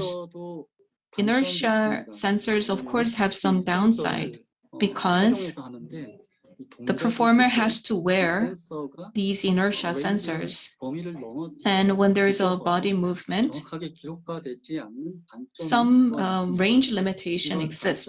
So the inertia sensors may not be able to capture all the ranges of movements. In order to complement that, you can add optical sensors at the same time to make up for any missing movements. And as for some craftsman processes, you can not only capture the hand movements, but also you can capture the body and hand movements and the tools. In the 2D and 3D recording, you can see that many body movements are obscured by materials or tools or limbs. You can see here the examples of needlework and embroidery. And for needlework, this master is using a needle, but if she has to wear gloves, then these very detailed movements cannot be recorded. And on the middle, you can see that there is a weaver using the traditional loom. And here in this process, if you are just recording movements using 3D, then you can see that her movements may be obscured by these tools or other objects. And on the right-hand side, when you're making a you're making a ceramics, you cannot wear gloves or full body suits because of humidity or moisture issue. So when he's working on his pottery, he cannot wear such censored gloves or suits. Therefore, in capturing 4D motions in craftsmanship, it's not very easy. Therefore, what we can do to capture such motions is that we need to use multiple viewpoints, and we also need to use multiple sensors in different types of sensors.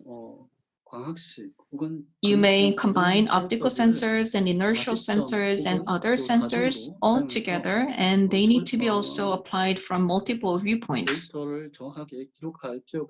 And with these multiple data points, you can capture these motions more accurately.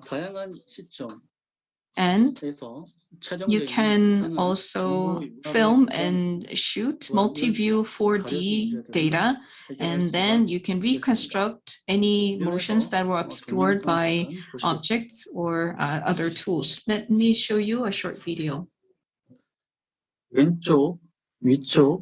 Left hand, front, top, and right. These are multiple viewpoints from which we are recording her needlework movements. I don't have much time, so let me skip some of this. In this video, you can see that this is an egocentric view. In this egocentric view, you can get this depth information. Usually for VR and AR, this first-person view is needed to play in the VR game or interact with the content. So in capturing these motions, you also need to be able to produce egocentric or first-person view. And this is actually a case where one of my students was wearing the sensor gloves, and she is doing a needlework, and her hand movements, her fingers are movements are being recorded. By using gyro sensors, you can record and capture these motions, but these are not very detailed.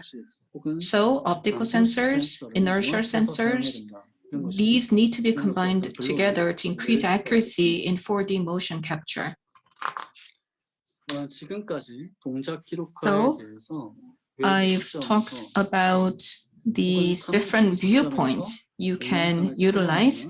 You may record movements from the exocentric view.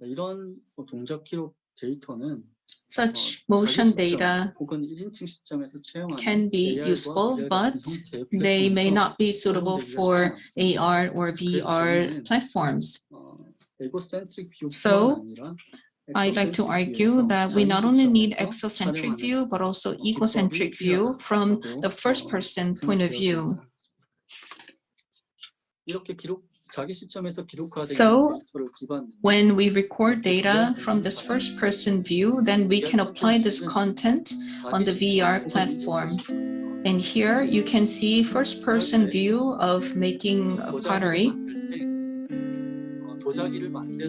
So like this, you can experience what it's like to create this masterpiece from the master's perspective. And this can be an interesting interactive experience.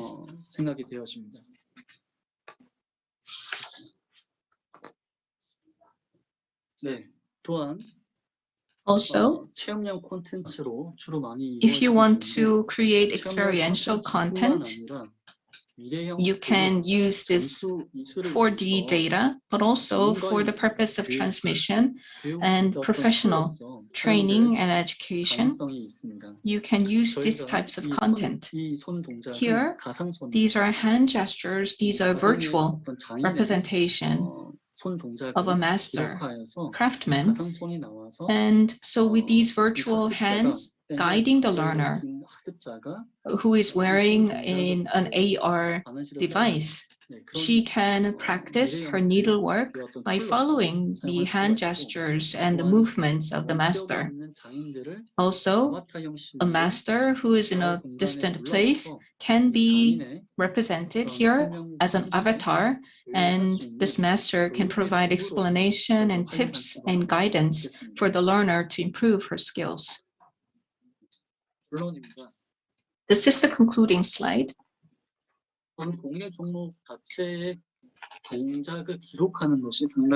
It is very challenging to record movements of craftsmen because there may be instances where motions are obscured, or there may be cases where moisture keeps us from using such sensor techniques.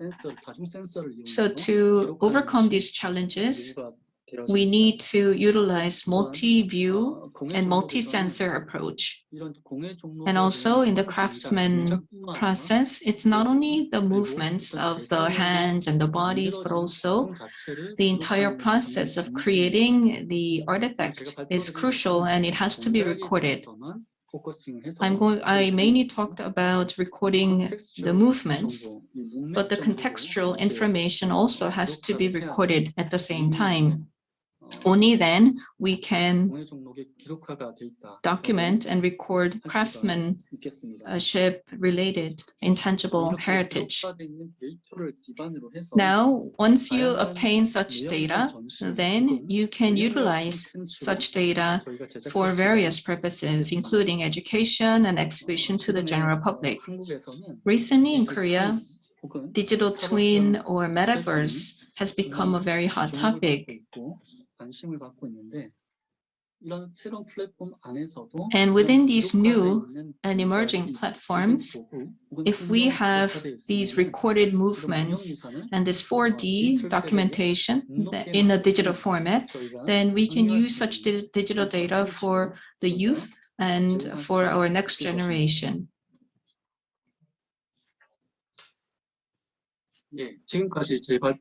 So this has been my presentation. Thank you very much for your attention.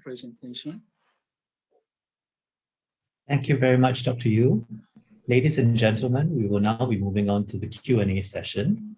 Please submit your questions through Pigeonhole. You can also vote on any questions that interest you. So please visit www.pigeonhole.at and key in the passcode NHB ICHCAP2. Questions with the highest number of votes will stand a better chance to be answered by the speakers. Today, we are very pleased to have with us Mr. Muhammad Hadi, who is the Chief Information Officer and Director of Information Technology at the National Heritage Board of Singapore, who will be our moderator for the Q&A session. Mr. Hadi is currently leading the digitalization and digital transformation efforts for Singapore's heritage sector within the public service as Director and CIO of NHB. Over the past 12 years, he had similarly led other successful digital initiatives. Prior to joining the public service, Hadi held senior management positions within the global travel outsourcing and Infocom industry, managing its global operations and overall systems for the Asia-Pacific and Middle East regions out of Singapore. His contributions to the Singapore ICT industry include establishing the first Follow the Sun call center operations, supporting 11 countries across Asia-Pacific, as well as introducing automated self-travel booking tools on mobile platforms within the region. So without further ado, let us invite our moderator, Mr. Muhammad Hadi, and our panelists for the Q&A session. Mr. Hadi, please. Thank you, John. And it was a very great session with our great speakers that have actually contributed quite a fair bit of interesting ideas, as well as thought-provoking processes and also information on innovation and technology over the last hour. So I think what we have got here is, I've got a very good question here, which just came in. And I think importantly, it's this question can be directed to all speakers. And how should we deal with the obsolescence of the technology, especially when you look at the augmented reality apps that cannot be used in some of the new environments? Perhaps I would pose this question to Gervais. Hi, thanks, Hadi, and thanks, Merlin, for the question. I think what we have done, and I think this is based on real experience and practically, is that we first started exploring augmented reality models back in 2014, actually. So that's where we worked with Google to develop the Google Tango. I think, or rather, Google had the Google Tango platform. I'm not sure if you're familiar. And what we did back then was, as part of a co-development with Google, we kind of built in augmented reality features for the National Museum.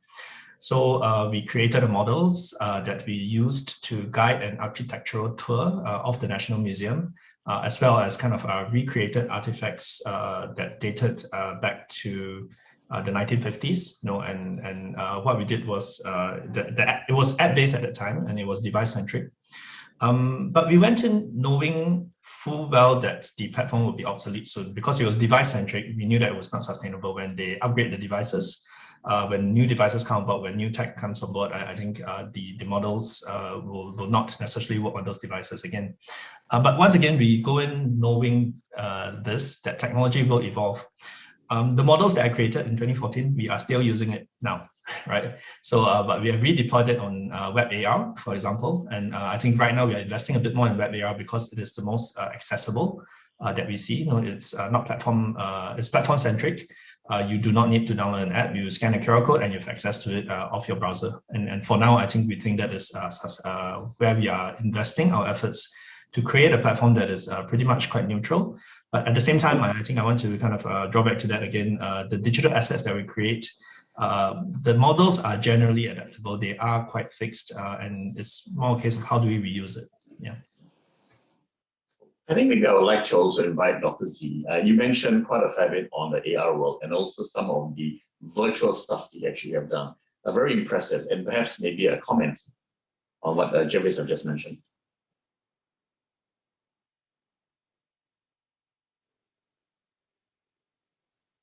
Dr. Z. Yes, my apology. I was just trying to unmute the microphone. Yes, this seems to be an ongoing situation where the AR applications probably can't be used. Well, I should say the newer applications can't be used in the older phones. That would be one of the greatest problems or challenges that universities, institutions, developers are working with. For example, one of the digital anatomy projects that we have been working with our collaborators from Newcastle and also Chartered University. One of the challenges that we face is that we may not have the resources to constantly get the application and also the prototype updated all the time to address all the requirements by iOS and also Google. But I suppose given the support provided by the funders and the project teams in kind or institutions, we eventually find ways to continue with some of these projects. So there are two ways of looking at these situations. I wouldn't say a major problem, but a situation. First, if it is a prototype, then it requires it does not require constant updating the app, but we could continue to use it however we want it in a museum or laboratory setting.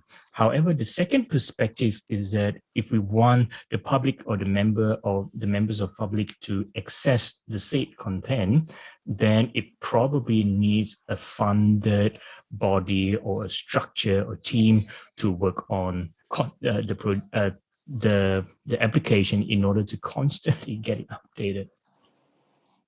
Well, I think I fully agree with what you say. I think we're looking at an environment which is fully evolving, and I think what you mentioned, I think does pay merit. Given the fact that I think moving into the future, the mobile app capabilities will tend to actually evolve, and I think we've also seen, just like Gervais have also mentioned, web AR and using the browser is one future possibility in which some of the tools and obsolescence can actually be mitigated? I think that would be a very good idea. Well, I've got the next question, which is very interesting. And I think importantly, from one of our audiences, is see the potential in exploring collaborations with the vision of preservation of heritage teams in academic subjects. And this is, I think, very interesting in the fact that are there any plans to work with institutions like polytechnics and universities? I would like to pose this to Dr. Ivan. I think what you've done in Taiwan do bear meaning, and I think you could be able to share some insights on this.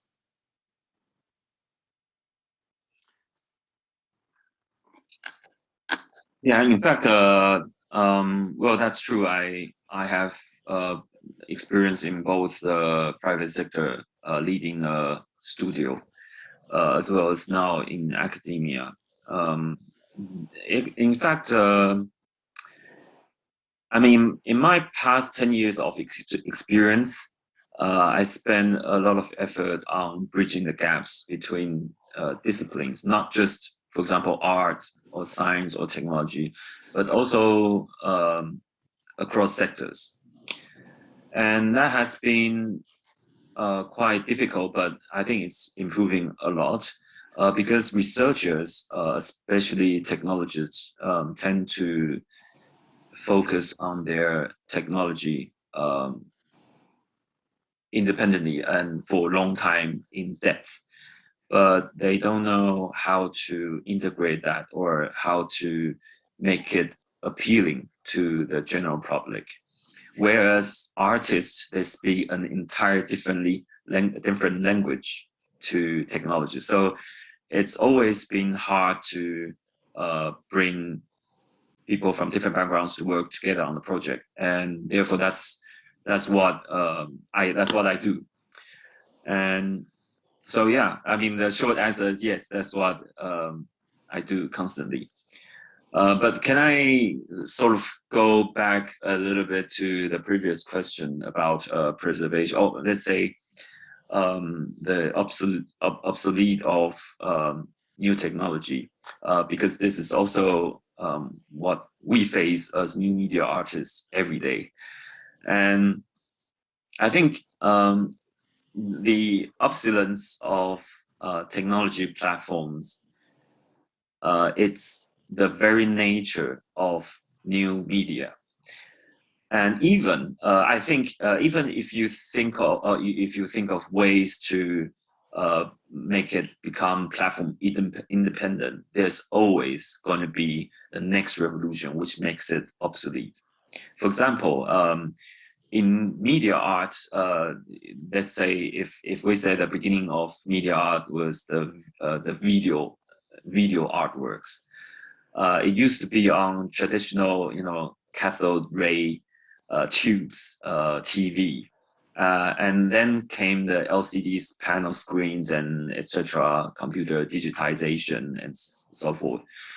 Of course, you can transfer these from VHS tapes to digital recordings, remastered and so on. But then now it comes VR, 3D world. So it's like entirely different world. And so 2D, these video art could stay only in the 2D world. If you want to bring the art across to 3D world, you have to remake it again. That means you have to spend effort on it. So, but then it's the nature of new media art. The new media art, as new media artists, we experiment and we learn, we break boundaries. And I think, we are not afraid of, these challenges. And to us, we face these challenges every day. Perhaps I would like then to maybe just get some pointers from Professor Lee Kong, because you do mention how this has been done to the Maslow's theory. Hi, Hadi.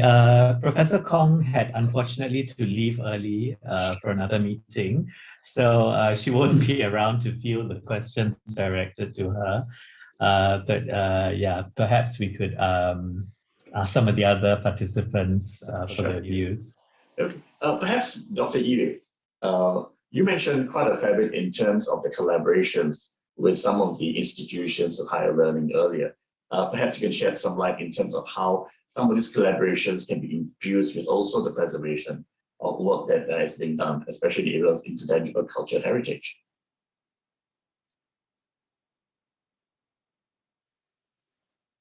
예, 목소리 잘 들리십니까? Can you hear me? Thank you for the question. Oh yes, we can. 예, 계속 진행해도 됩니까? So can I continue? Yes, please. 네네. 네, 지금 현재 무형 Okay. 유산에 대한 So regarding 기록화하는 ICH, 그 과제를 we are now 본격적으로 carrying 수행하고 out 있고, a government-funded project 실제적으로 to 구체적으로 record 예를 4D 들면은 movements of ICH performers, 집중하는 especially 과정에 대한 the weaving 기록화를 process in 지금 the loom. 진행하고 있습니다. We are now carrying out a project to 많은 record and 장면들이 capture 이제 movements 나이가 of 드셔가지고 these master 이 weavers. 기술 They are 이전이 very 되지 않는 old 상태에서 now, 돌아가신 and some of 경우가 their 있는데, skills have not been handed down to the next generation before they pass 고급 away. 기술들을 동작 So 기록하는 these 것들을 very 저희가 sophisticated 진행하고 있고, movements are being 동작 captured 기록화되어 in 있는 our 그 project. 데이터를 And 기반으로 then based on VR this motion 콘텐츠를 data, we're trying 만들고 to 있습니다. create VR 일반 content 사용자들이 so that general public people can experience them. Of course, they cannot learn these weaving techniques easily, and even in the VR environment, they may find it difficult to learn. Then by using AR and VR, the younger generation who is familiar with digital technology can experience what it's like to weave a traditional textile in a traditional manner. So this VR content can be very useful for education for our young generation. And also in my team, we are looking at the Joseon dynasty, and there is a very big picture that depicts the military training of during the Joseon dynasty 500 years ago, and this visual representation of the training, military training, is interesting, and we are trying to reassess such data, and so that we can recreate and represent such training, and by analyzing the pictures, we can represent, we can check and validate these movements, these objects, and these practices. And in the process of validating such information, we are working with people and experts from other disciplines, from history and from other disciplines. And fortunately, in my university, we have many experts on ICH as well as technology experts. So I think that we, at our university, we have a great collaborative platform because we can get together and we can carry out a collaborative project. And when you are together, you can communicate better. Thank you. Well, thank you very much, Dr. Yu. Perhaps just before I go to the next question, Dr. Z, you're also an academic, and maybe you would like to share how this is done within the Australian context. Yes, of course. In Australia, we pretty much embrace inclusivity. So with Zhang Yuan's message, now I can say that, yes, we do have plans to work with institutions like colleges and university. So I suppose other speakers in the panel would agree with what I'm going to say, is that if you feel that any participants or attendees feel that if you have an idea or projects in mind, do reach out to any one of us. I'm pretty much open and accessible. You could just search up my name on Google, or I'm very sure the National Heritage Board has my contact information as well. Do keep in touch and we can continue to chat what's possible. Oh, very good. Okay, let me just proceed to the next question I have, which is very interesting, where we're looking at what kind of innovation and technology you think can be applied. And back to you, Dr. Z, for the performing arts. So this gives me something that's still engaging for the audience, especially when watching it over channels. Think of it like Netflix, for example. How do you actually get people to be intimate and also be part of that show? So, wow, this will be a tricky question.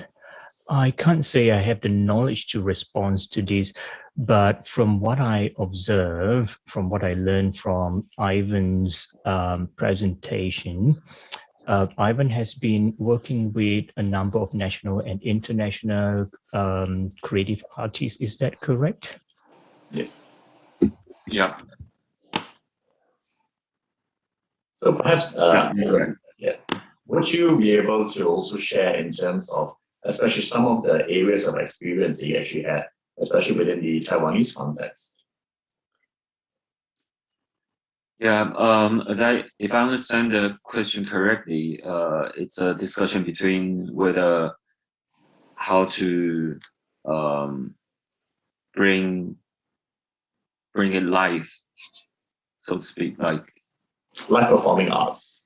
As if it's Netflix, for example, by being able to deliver it across through the means of technology.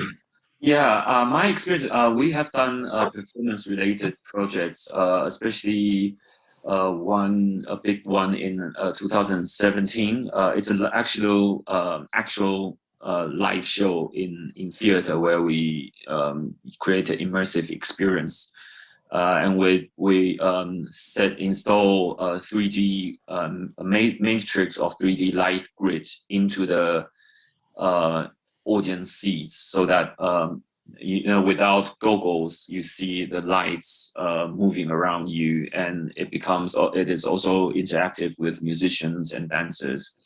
So that's the actual show. But so the question would be like, since then I thought a lot about immersive experiences and how one can experience that remotely at home, let's say. To me, the closest technology to have that experience, it's still virtual reality. Even I don't do that much VR projects, just because of funding reasons. But I still think VR is the way to go forward if we were not able to go into theater for, let's say, COVID-19 reasons. And also, I have also been to a preview of an experimental collaboration of a group in Taiwan with government. Is that I think it's the Golden Horse Festival. So that there's like Taiwanese Oscar. They commissioned 5 film directors to make VR / 360 films. What I learned from that experience was that some directors, they were theater directors. It was not strictly a film, but it's like a theatrical performance. But then you wear VR to see the performance. What is, I think, interesting about it, not just because it's 360 degrees, but it's also your experience is personal. Usually if you are a theater, you look at the audience with, let's say, 200 other audiences. But then when you put on the VR goggles, the performer is moving around you and you are alone in the scenery. That, I think, it's something different. It's conceptually, you are allowed to experience the show alone, with VR technology.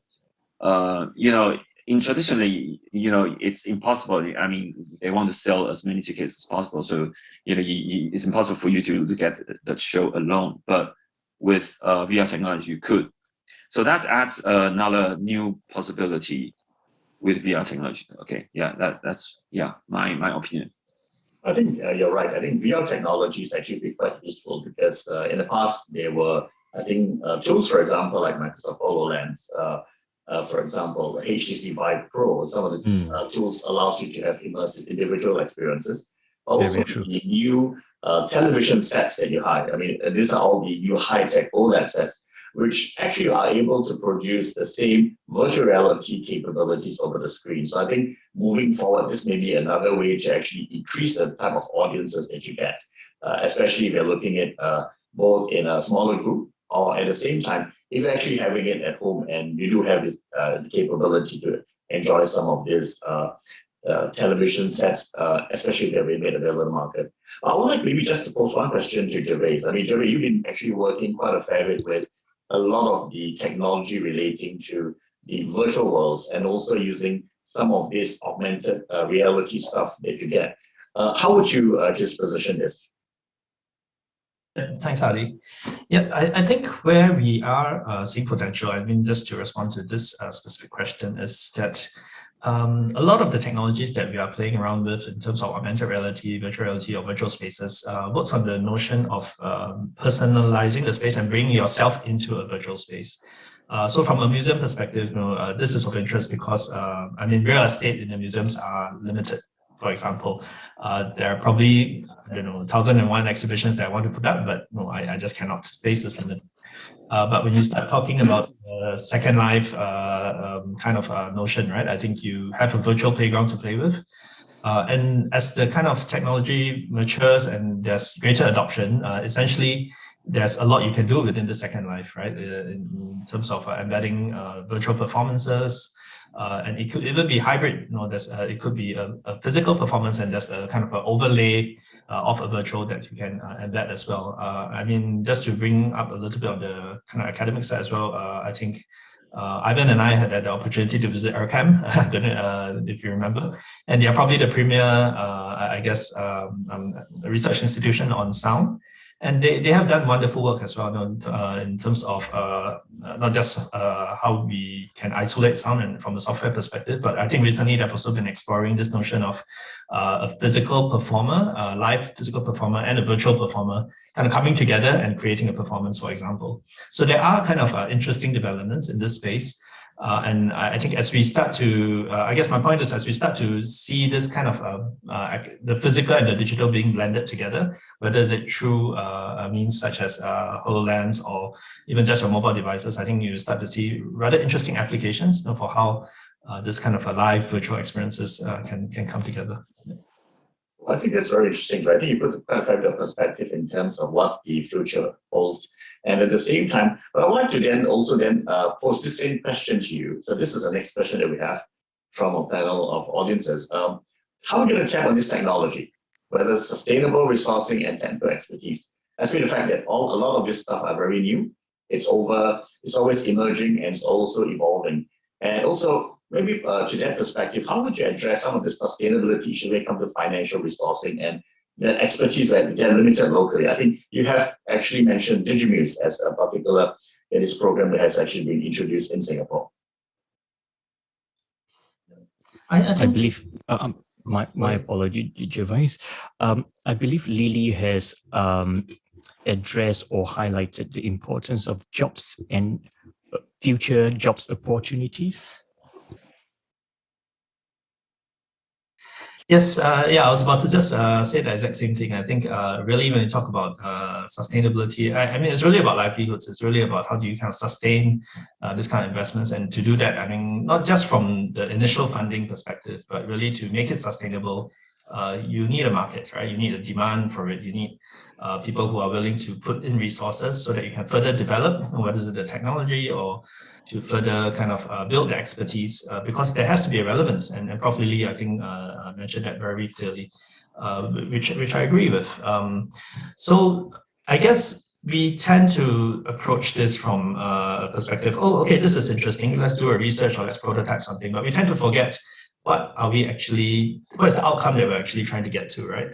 And what would be a successful outcome. So as I shared in my presentation as well, I think it's really understanding what success looks like, how can it be sustainable, how do we kind of create that value such that the ecosystem builds upon itself and people are willing to invest more because they see value in it, and people are more willing to go into it because there is investment in this field, right? So I mean, it's a bit of a non-answer because I mean that's probably the cycle that every startup goes through. But really, is that there has to be a certain business aspect to how do we ensure there is a goal that we're trying to hit towards to make it sustainable. Otherwise, it's really just experiments, right? I mean, and I think there's a notion that goes in to say that, yeah, no, it's fine when you're creating new IP, you know, but if you don't do anything with the IP is actually worthless, right? It's just an idea on a piece of paper, but if you do not kind of make it realizable, well, I mean, it doesn't translate too much, right, in the real world. Yeah. Dr. Z, maybe on a perspective coming from, I think, Australia, I think you do have a smart labs involvement on your side. Maybe you would like to share how this would have been done in your premise. Right. In that case, I suppose you may have been Googling up my professional profiles. At Newcastle, we have FAST Lab, but I was partially trained with two of the laboratories, where previously I started off my doctoral research with Professor Mark Billinghurst. Now in the empathic computing lab, they have just switched the focus to, I believe, University of Auckland in New Zealand, where previously I started it with the Human Interface Technology Laboratory, a well-known laboratory focused on human-computer interaction and also extended reality in Canterbury, New Zealand. But on the other hand, I was trained with Professor Elizabeth Goodman in a smart lab, where we have a lot of good colleagues and collaborators contributing to new knowledge and publications and all that. What I would like to say is that sharing is caring. Whenever it is possible, if there's a way we can leverage our knowledge, international workshops, perhaps when the COVID is over or when restriction has been eased. In that case, certification training, international workshops, that's going to create more new opportunities. To put it into a context, for example, in 2019, definitely before COVID, we spent a week in Ireland working with some 30 or 40 international participants. They are professionals, people from Microsoft, people doing their PhD, or they have completed their PhD, now postdoc, for example, working in the industry or university sectors. We spent a week together and got ourselves upskilled and reskilled with new knowledge and technical skills, so that we would create more opportunities for the future job readiness. And maybe I would ask you one question. Yes, please. In terms of financial resourcing, before we end this discussion, yes. How would you actually propose that we look at that locally? I mean, in Australia, for example, is there access to grants or access to funding that folks can have a look at? Yes, this is very timely. This question is very good. In a week or two, reach out to me.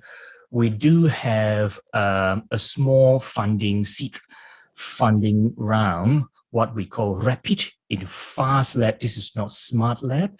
At the University of Newcastle, in particular, the School of Creative Industries, we have FAST Lab chaired by Professor Paul Eggleston and also Mario.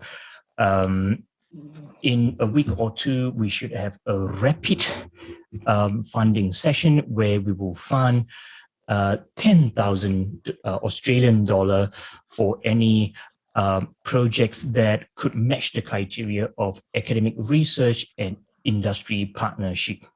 So there might be some match funding criteria that can be discussed. In the past, such an initiative has been sort of practical in the context of Australian or Australian institutions and industry partners. But I suppose anyone who wants to talk about international context, do reach out to me and we can find out more what's possible. But I know a lot of universities say the Wollongong University, the Monash University, our university at Newcastle, we do have some technical resources to help academics to jumpstart some of the academic research, so that it makes things slightly easier. I'm a technical person myself, so I find it easy to work with collaborators from digital humanities and also social sciences. Well, I think that's a very good point. I think that's very encouraging to know that's what's taking place in Australia. And I think also maybe just to, in the interest of time, to also wrap up, I think what Gervais has also shared quite a fair bit on what we've done in Singapore with DigiNews. And also I think you've elaborated on some of the core actions that can be taken, can be considered, especially if we're looking in terms of how we would like to expand in terms of projects locally. I think one of the points that Dr. Z brought up on also is creation of jobs. I think that's important. And I think we didn't go into that into detail today, but I think one of the important bits that we can look at with the new economy is a gig economy that's out there today, startups in place, also young and adults out there who are very keen to look at this as research projects, or, for example, some learning experiences that they can inculcate from. So it's not really just monetary, but in terms of being able to get that experience, get that learning, and then plan ahead in the future. So I think that's very good in terms of trying to summarize that point. But what I would like to do, before we wrap up this session, is to really do a quick summary of what we have done over today. I think the focus today is very much our youth and young adults. The folks, what we call the digital divide. There are a new bunch of people that are coming up. And I think in terms of the intangible culture and heritage, it is something that's important. It's something that we don't want to lose. Applying technology and digital, I think is very interesting because it opens up both to two things, both locally and beyond borders. I think that's something that that the speakers have mentioned. The use of automation, the use of some of the 4D motion modeling that, for example, Dr. Yu has actually mentioned. I think that's very encouraging, the fact that now this technology can be applied very simply in some of the day-to-day activities that you get without having to have very massive type of technology implementations. And I think also just to share on what Dr. Ivan has also mentioned in terms of how can the young and the old benefit from tech, right? And some of these good experiences, especially some of the ways in which how history can actually be translated across. And he gave some good examples about in Taiwan. So maybe as a very last parting remark, and this is to all speakers, I would say that if you're looking at today, the youth and young adults out there, what would be your take and just a quick advice in terms of how they can be successful in this area? Perhaps I'll start with Dr. Z first and I can go down the line. Sounds good. Working collaboratively would be one approach to address this. I consider myself a person who would encourage collaborative workflow within the academia and also working with the industries, industry collaborators and partnership. And of course, when the restrictions are eased, I would pretty much be happy to visit our collaborators and counterparts and organizers in Singapore, if that's permitted in a year or two, perhaps. And we could probably get together to look at what's possible next, including international workshops or 2 days training or certification and all that. I think there are lots of things that's possible. How about Dr. Ivan, some parting words for you and also some good advice for young adults out there? I think workshop, I agree with Dr. Z. Nowadays, the education at school in the curriculum is definitely not enough because the world is moving very fast. The good side is that there are a lot of resources, a lot of enthusiasts, makers. They held workshops very often. There are a lot of resources. Some of them are even free. So one can find them very easily in your local city. Very good. And I think with COVID in the future, with more travel opening up, I think this gives you the opportunities to resume and to experience some of these new immersive experiences in the future, especially when especially our young adults could travel as part of the student population, also interact as part of exchange programs with some of the academia as well as universities and higher learning institutions. I would say that. Oh yeah, for Gervais, maybe a quick word on your end, coming from the innovative space. How would you think we could summarize what we just had over the last 30 minutes?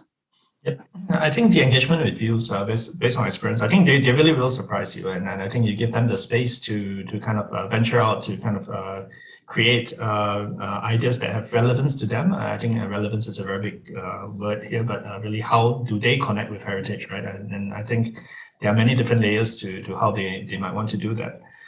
So giving them the space to do that, I think is important. And if I think just looking at the question on the screen as well, I think we're looking at the kinds of research activities.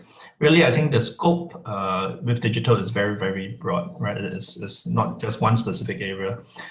You could do research in the psychology of how people engage with digital interaction, so that we can perhaps look at how we can improve, user experiences and make it really something that connects with the human experience, for example, right? So that goes into the realm of social psychology, for example, and blending it with the digital space.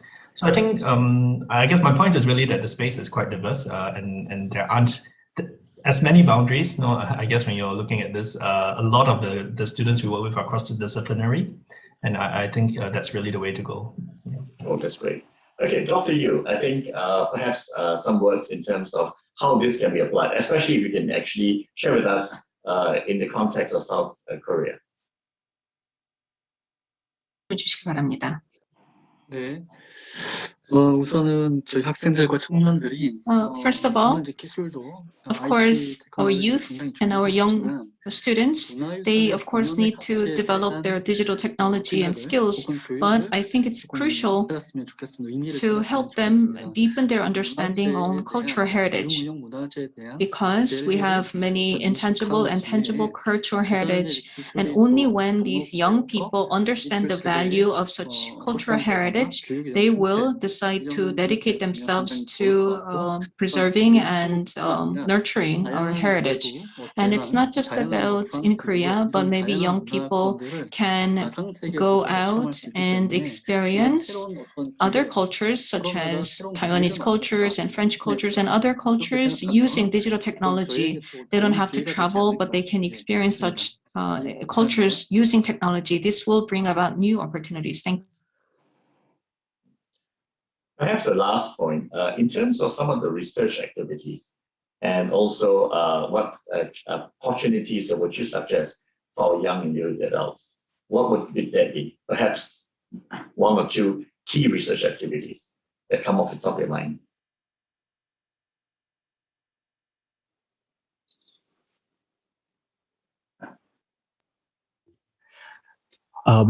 I'd like to suggest that there are lots of ways to look into this from the social sciences point of view or from the technical point of view as well.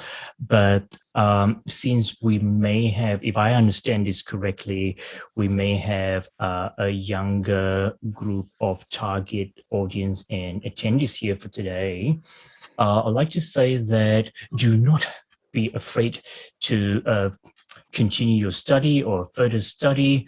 I have friends, I know them personally. We have friends in their 60s or 80s still contemplating or actually doing their PhD as well in an international context in the Europe or in Australia. I know that it is less common in the context of Singaporean and Malaysian context, but I suppose that that's just a perspective thing. But continue to explore more if you are given any opportunity. If not, hunt for those opportunities. Oh, very good parting words, Dr. Z. Well, I think we are at top of the hour, and I would just now say thank you to our panelists. And also now handing back to John. Thank you, Hadi, and thank you all speakers at this 2021 Southeast Asian Collaborative Meeting on Safeguarding ICH. Before we end today's symposium, we would like to request you help us fill in the feedback form via the Pigeonhole platform by keying in the passcode NHBICHCAP2 or scanning the QR code shown on the screen here. With that, we've come to the end of the symposium on the role of youths in safeguarding ICH. I would like to again take this opportunity to thank all our VIPs, panelists, and you, our viewers, for showing your very kind support over the past 2 days. Thank you once again to everyone for tuning in to the 2021 Southeast Asian Collaborative Meeting on Safeguarding ICH. Have a great evening.